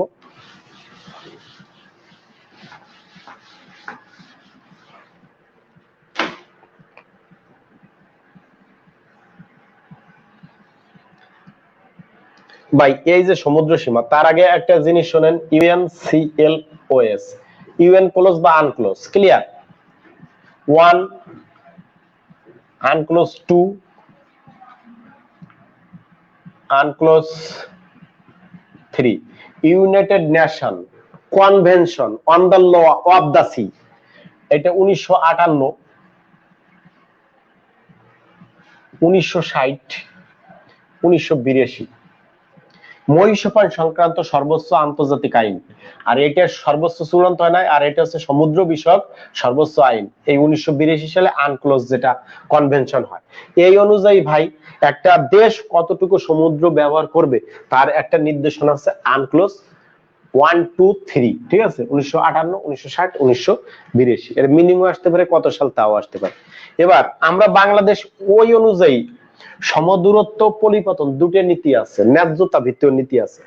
তো এই অনুযায়ী ওই ভারত করছে কি ভাই, আমরা এরকম পাবো, মায়ানমার করছে এই যে এলো মায়ানমারের দাবি, মার খাওয়া দাবি, হ্যাঁ, আর ভারতের দাবি কবে যাবি, এরকম। তাতে এইটা 170 নটিক্যাল মাইলের বেশি হয় না ভাই, বুঝতে পারছেন? কিন্তু আমাদের দরকার হচ্ছিল 350, এইটা অনুযায়ী 350 নটিক্যাল মাইল মহীসোপানের এরিয়া সহ আমাদের সমদূরত্বই করবে। এখন কি করছে ভারতের সাথে, ভারত এবং বাংলাদেশ যে সমুদ্র বিষয়ে 2014 সালের 7 জুলাই, আর এটা হলো বাংলাদেশ আর মায়ানমার, মায়ানমার 2012 সালের 14 মার্চ রায় দেয়। 2009 সালে আবেদন করছিল, এর মাধ্যমে 19,467, 25,000 মধ্যে এটা বাংলাদেশ পায়, আর এর মধ্যে 80,000-এর মধ্যে 70,000, আবার কোন জায়গায় দেখছি 1 লক্ষ সামথিং আর কি ই করে। তো রায়ে আমরা এটা এরকম সোজা হয়ে যায় 350 পর্যন্ত একদম পুরো সমুদ্র সীমা। তো আমাদের সমুদ্র সীমা হচ্ছিল বর্তমানে 1,18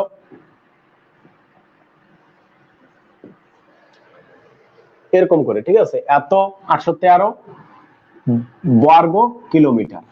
তাহলে এই যে হচ্ছে আমাদের সমুদ্র সীমা 1,18 এই সমুদ্র সীমাটুকু আমরা এই ভারত এবং বাংলাদেশ থেকে, মায়ানমার থেকে আমরা লাভ করি, ঠিক আছে? বাংলাদেশ এবং মায়ানমার থেকে লাভ করি। তো মায়ানমার এবং Bangladesh ITLOS International Tribunal for the Law of the Sea, এটা হচ্ছে হামবুর্গ, জার্মানি, হ্যাঁ, এই আদালতটি অবস্থিত, এর মাধ্যমে আর কি রায়টা পাই। আর হচ্ছে বাংলাদেশ আর Bharat PCA, Permanent Court of Arbitration, এটা হচ্ছে Hague, Netherland,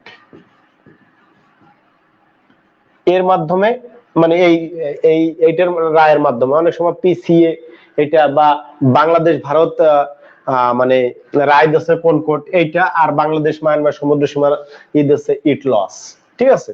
R PCA International Tribunal for the Law of the Sea, Permanent Court of Arbitration, Hamburg Germany, Hague Netherland. আর এটা হচ্ছিল গিয়া 1800, একটু সালটা একটু দিয়ে দেই ভাই, আমার মনে পড়তেছে না, বুঝছেন? 1882, খুব 1882, 1899, এটা 1882, আর ওটা হচ্ছে 1899 প্রতিষ্ঠা, এই একটু জেনে রাখেন।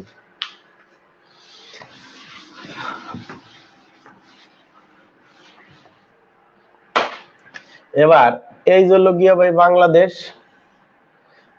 শালা কি আঁকলাম,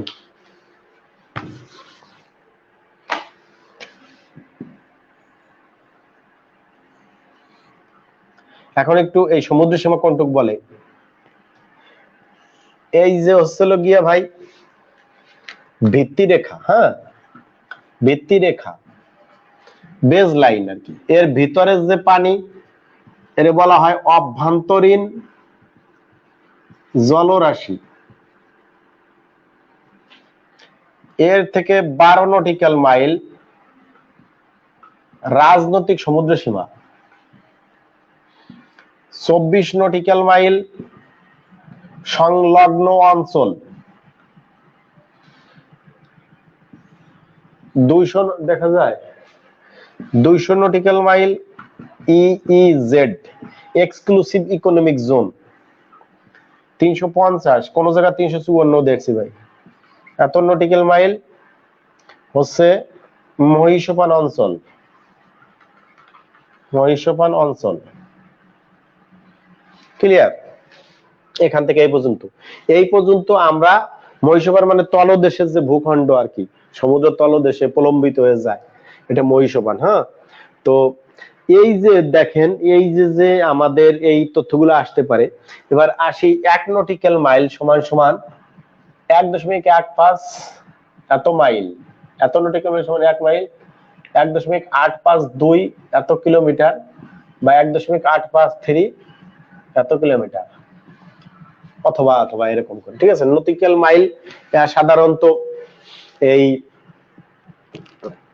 জলপথে ব্যবহৃত হয় বেশি। স্থলপথে কি দিয়ে মাপে বলতে পারবো না, ওটাও মনে হয় নটিক্যাল মাইল, কিন্তু ওটা আমার জানা নাই। স্থলপথে আর কি নটিক্যাল মাইল দিয়ে মাপা হয়। এখন যে জিনিসটা একটু বলবো যে নটিক্যাল মাইল দিয়ে কাকে বলা হয়। নটিক্যাল মাইল হচ্ছে ভাই, আমি যেটুকু বুঝি এইভাবে আর কি। দেখেন, এই যে পৃথিবীটা 0 ডিগ্রি 0 ডিগ্রি, এখান থেকে এই পর্যন্ত মনে করেন 1 ডিগ্রি। হ্যাঁ, এই 1 ডিগ্রির মাঝে 60টা ভাগ দেবেন, এই 60টা ভাগের মাঝখানে যেটুকু দূরত্ব, এটা হলো 1 নটিক্যাল মাইল। এটা হলো সংক্ষেপে। আর কৌণিক দূরত্ব এইভাবে আর কি বলা হয়, কিন্তু ওই 60 ভাগের 1 ভাগ হচ্ছে নটিক্যাল মাইল। কাহিনী শেষ। এবার বাংলাদেশের কয়েকটা তথ্য যেগুলো পরীক্ষা আসতে পারে, সবাই আমার সাথে একটু বলেন। 8×12 = 64, কি বললাম? 8×64।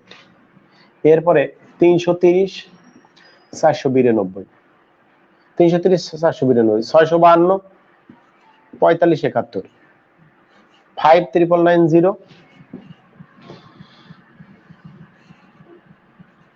87319। 8টি বিভাগ, 12টি সিটি কর্পোরেশন, 64টা জেলা, 330টি পৌরসভা, সর্বশেষ হচ্ছে বিশ্বনাথ, সিলেট। 492টা উপজেলা, সর্বশেষ শায়েস্তাগঞ্জ, এটা ক্ষুদ্রতম হবিগঞ্জ। এটা 652টা থানা, সর্বশেষ 651তম হচ্ছে ভাসানচর, নোয়াখালী। এই প্রশ্নটা এবার পরীক্ষা আসবে পিলিতে, যে রোহিঙ্গাদের কোন জায়গা আর কি প্রত্যাবাসন করা হয়েছে, ভাসানচর, নোয়াখালী। আবার ভাসানচর এটা কোন জায়গা অবস্থিত? নোয়াখালীতে। আর 652 হচ্ছে ঈদগাঁও থানা, এটা হচ্ছে কক্সবাজার। ঠিক আছে। 4571 এটা ইউনিয়ন। এই যে 11 এপ্রিল থেকে ইউনিয়ন পরিষদের নির্বাচন দলীয় প্রতীক হবে। আর 5399 হচ্ছে মৌজা, আগে গ্রামের পরিবর্তে মৌজা ইউজ করা হতো, বর্তমানে জমি জমা মাপার ক্ষেত্রে, সেটেলমেন্টের ক্ষেত্রে, দলিল ক্ষেত্রে মৌজাগুলো ব্যবহার করা হয়। আর 87319 গ্রাম, আগে 68,000 গ্রাম বাংলার মন মাতানো নায়িকা চন্দ্রা ব্যানার্জি এরকম যাত্রা আর কি ঘোষণা করা হতো। সে যাই হোক, সর্বশেষ বিভাগ ময়মনসিংহ, 4টি জেলা নিয়ে। আর সিটি কর্পোরেশন হচ্ছে ভাই 12টা, তো আর জেলা 65তম প্রস্তাবনা জেলা ভৈরব। তো সিটি কর্পোরেশন লাস্টেরটা মনে পড়তেছে না, কিন্তু সিটি কর্পোরেশন হলো 12টা। এখন যে জিনিসটা একটু বলবো, প্রস্তাবিত জেলা ফরিদপুর, ফরিদপুর বা মধুমতি। এই ফরিদপুর, গোপালগঞ্জ। আর ফরিদপুরের এই জন্য যে ফরিদপুর নাম দিলে গোপালগঞ্জবাসী কষ্ট পায়নি, আবার গোপালগঞ্জবাসী নাম দিলে ফরিদপুরবাসী কষ্ট পায়নি, মধুমতি নামও হতে পারে, ওই ভাঙার ওই জায়গা দিয়ে আর কি বিভাগটা হবে। তো এই যে ইউনিয়ন, কোনটারে ইউনিয়ন ঘোষণা করবে, কোনটারে থানা ঘোষণা করবে, কোনটাকে পৌরসভা ঘোষণা করবে, ঠিক আছে, এই বিষয়গুলো দেখভাল করে কে? নিকার,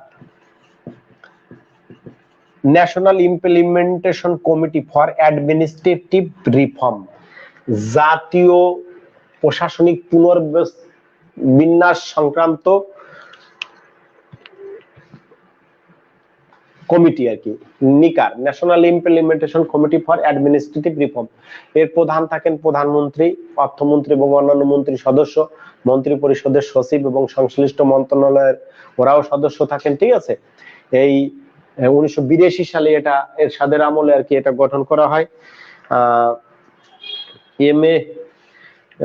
এম এ খান এর প্রথম চেয়ারম্যান ছিলেন এই নিকারের, ঠিক আছে। এর কাজ হচ্ছে ভাই নতুন কোন থানা উপজেলা বিভাগ এগুলোর আর কি ঘোষণা দেয়া। তো এই নিকার কি বলছে যে এর পরবর্তীতে কোন সিটি কর্পোরেশন ঘোষণা করা হবে না, আগে তাকে বিভাগ ঘোষণা করব, তারপরে গিয়ে তাকে সিটি কর্পোরেশন ঘোষণা করব।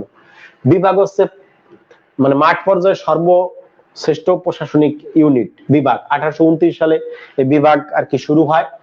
আর 1836 সালে মানে এই বিভাগ এবং বিভাগের কমিশনার হলো 1829, আর 1936 সালে এই বিভাগীয় কমিশনার মানে কমিশনারটা আইনগতভাবে আর কি আইনগতভাবে দাঁড়ায়। তো আগে কমিশনার বলা হতো বিভাগের প্রধানকে, এখন বিভিন্ন ধরনের কমিশনার আছে বিদেই তাকে বিভাগীয় কমিশনার বলা হয়। সিটি কর্পোরেশন হচ্ছে গিয়া ভাই এখানে প্রতি বর্গ কিলোমিটারে 3000 লোক বাস করতে হবে। এর পরবর্তীতে মানে বাৎসরিক স্থানীয় আয় 5 কোটি হতে হবে, শিল্প বাণিজ্য এই সমস্ত দিক দিয়ে উন্নত হতে হবে। এর পরবর্তীতে প্রতি বর্গ কিলোমিটার 3000 লোক বাস করতে হবে এবং সিটি কর্পোরেশন হওয়ার ক্ষেত্রে জনমত থাকতে হবে। এই কথা বিবেচনা করে সিটি কর্পোরেশন ঘোষণা করা হয়। আর জেলা 64টা, প্রস্তাবিত জেলা ভৈরব, এটা না হওয়ার সম্ভাবনা বেশি। এরপরে পৌরসভা হচ্ছে গিয়া এখানে দেখা যাচ্ছে শতকরা 75% অকৃষিজীবী হতে হবে, ঠিক আছে, মানে কৃষিকাজ করা যাবে না। এর পরবর্তীতে সিটি কর্পোরেশন 25 বর্গ কিলোমিটার আয়তন, আর পৌরসভার হচ্ছে গিয়া 50,000-এর নিচের লোক হলে হবে না, 50,000 বা ঊর্ধ্বের লোক হতে হবে, ঠিক আছে। পৌরসভার আয়োজন 50,000 লোকের মধ্যে হতে হবে, ঠিক আছে। এর পরবর্তীতে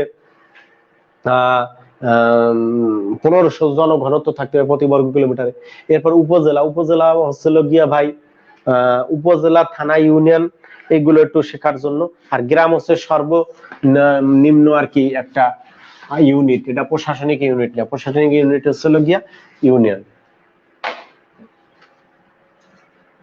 যেমন স্থানীয় সরকার, বাংলাদেশের স্থানীয় সরকার 3 স্তরে, এটা পরীক্ষা আসলে বলবেন। স্থানীয় সরকার 2টি মন্ত্রণালয়ের অধীনে, এক হচ্ছে স্থানীয় সরকার মন্ত্রণালয়, 2 হচ্ছে পার্বত্য চট্টগ্রাম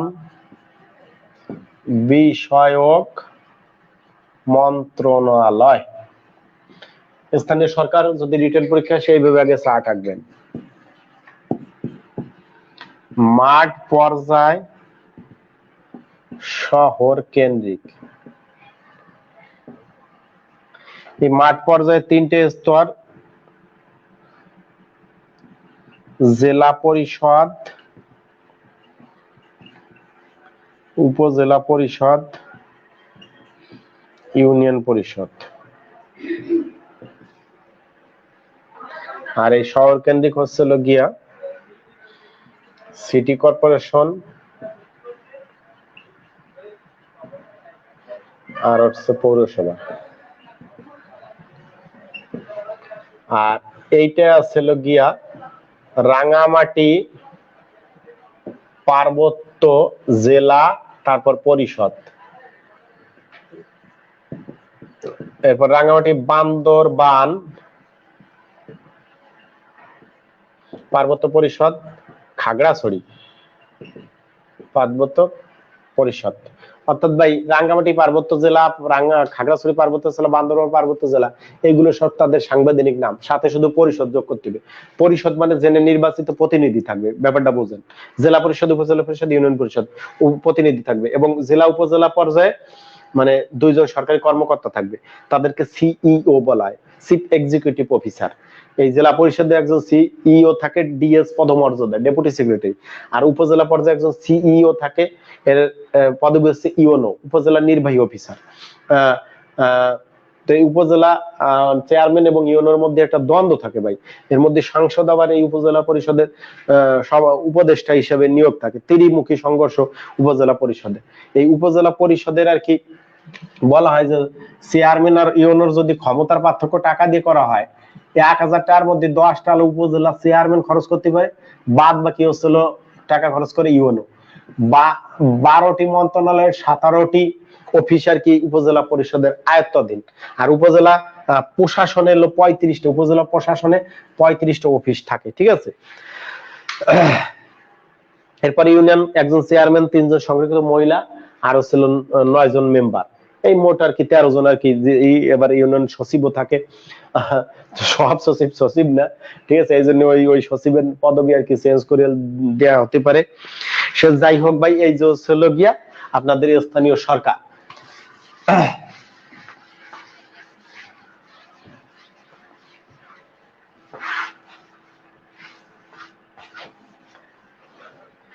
ভাই আজকে এই পর্যন্তই রাখবো, আর দুই একটা তথ্য আছে সেটা আমরা এর পরে ক্লাসে। আজকে খুব কষ্ট হয়ে গেছে, আমি খুবই দুঃখিত ভাই, কারণ আজকে 4-4টা মানে মনে করেন যে 3.5-3 ঘন্টা 1 ঘন্টা প্রায় 7-8 ঘন্টা এরকম লেকচার দিচ্ছি, মানে এরকম ভাবে চালাচ্ছি। সে যাই হোক, আগের ক্লাসে থেকে একটু তথ্য কম পাইছেন, কিন্তু আগের ক্লাসে এই এলডিসির তথ্যগুলো দেয়নি, এই কারণে প্রায় সমান।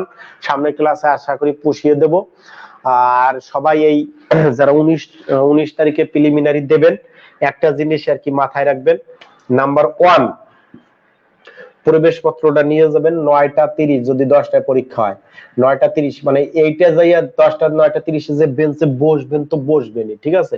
আধা ঘন্টা পর্যন্ত পানি খেয়ে মাথাটা ঠান্ডা রাখবেন, ক্লিয়ার। আগের রাত্রি অত ঘুমানোর দরকার নাই, তথ্য কিন্তু মুখস্থ থাকবে না, একদম আরামে ঘুমাবেন, মাথাটা যেন কুল থাকে, ঠিক আছে। এই 200 নম্বর আমি বলি কি, একে T20 নাম দিছি। এই একটা প্রশ্ন আসবে, আপনি ব্যাট দিয়ে ফেস করবেন, পারলি ভালো, না পারলি বোল্ট, মানে 1.5 মার্ক কাটা, ঠিক আছে।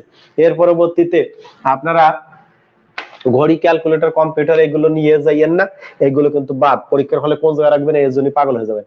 আর আগে যে সেন্টার দরকার একদিন আগে যাই দিয়ে এসেন, তাহলে ভালো হয়। আর নাহলে পরে অনেক আগে যাই, জ্যাম ট্যাম আছে কিনা মাথায় রাখবেন। আর এই 200টা যখন পড়ে যাবেন, ঠিক আছে, যেটা পারবেন সেটা টিক, আর যেটা আধা আধি পারবেন সেটার দরকার হলে একটা চিহ্ন দেবেন বা 50% লিখে দেবেন।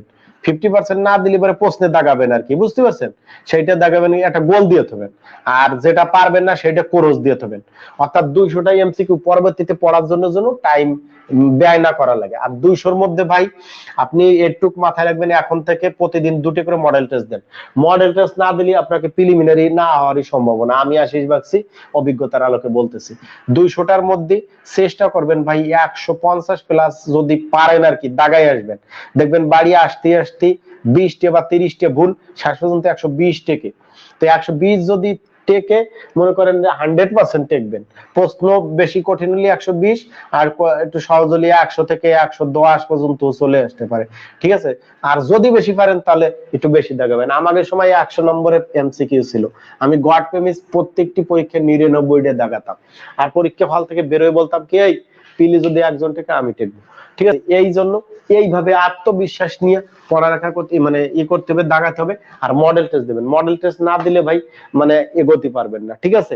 তো আপনাদের সবার জন্য আশীর্বাদ থাকলো, দোয়া থাকলো যে প্রিলিমিনারি টেকেন। আর রিটেনের ক্লাস, বাংলাদেশ অ্যাফেয়ার্স এর ক্লাস নেবো ভাই, সেই ক্লাস সিলেবাস দেখে দেখে এত সুন্দর করে মানে পড়ানোর চেষ্টা করব, ঠিক আছে। সংবিধান রিলেটেড এবং আপনার যত রেফারেন্সের বই আছে অসংখ্য ভাই, মানে কি বলবো, এটা আপনাদের সামনে একটু প্রকাশ করি তাহলে ভালো লাগবে। বিসিএস সংক্রান্ত মানে কমার্শিয়াল বই আমার রুমে, মানে আমার বাড়ির রুমে, এই রুমটা থাকলে পরে আমি ভিডিও দিয়ে দেখাতে পারতাম। প্রায় 10 লাখ টাকার বই হয়ে গেছে। এই প্রত্যেকটা মানে ফেব্রুয়ারি মেলায় 50-60 হাজার টাকার বই কিনি। মানে আমার একটা অভ্রভেদী নেশা আছে, সে হচ্ছে বই কেনা আর হচ্ছে মাছ কেনা। ব্যাপারটা বুঝতে পারছেন, খাই মাছ আর পড়ি বই। তো আপনারা বাজারে যত গাইড বই আছে, যদি টাকা থাকে বই কিনবেন আর কিনবেন। হ্যাঁ, বই কিনে কেউ দেইলে হয় না, এটা আমি আর কি ভালো করে জানি। আর মানে বইহীন ঘর আত্মাহীন দেহের মতন, সিসেরো বলছে। এই জন্য আপনার একমাত্র বন্ধু যে কোনোদিন বিটলেমি করবে না, সে হচ্ছে বই বই বই। সুতরাং এই যে মানে আমাদের প্রিয় নবীর যে আর কি নবুয়ত প্রাপ্তি হয়েছিল ইকরা ইকরা ইকরা পড়ো পড়ো পড়ো। আপনাদের একটাই দেবো এই বিসিএস এর টেকার, পড়ো পড়ো এবং পড়ো। ঠিক আছে, পড়া ছাড়া বিকল্প নাই। আর মডেল টেস্ট দেন এখন সময়, আর প্রতিদিন 10টা সাবজেক্ট পাস করার চেষ্টা করবেন, ইংলিশ অঙ্কটা প্রত্যেক, আর বিজ্ঞানটা আর কি খাদ্য তালিকায় থাকবে প্রতিদিন। ঠিক আছে, সবাই ভালো থাকেন, সুস্বাস্থ্য কামনা করে শেষ করছি।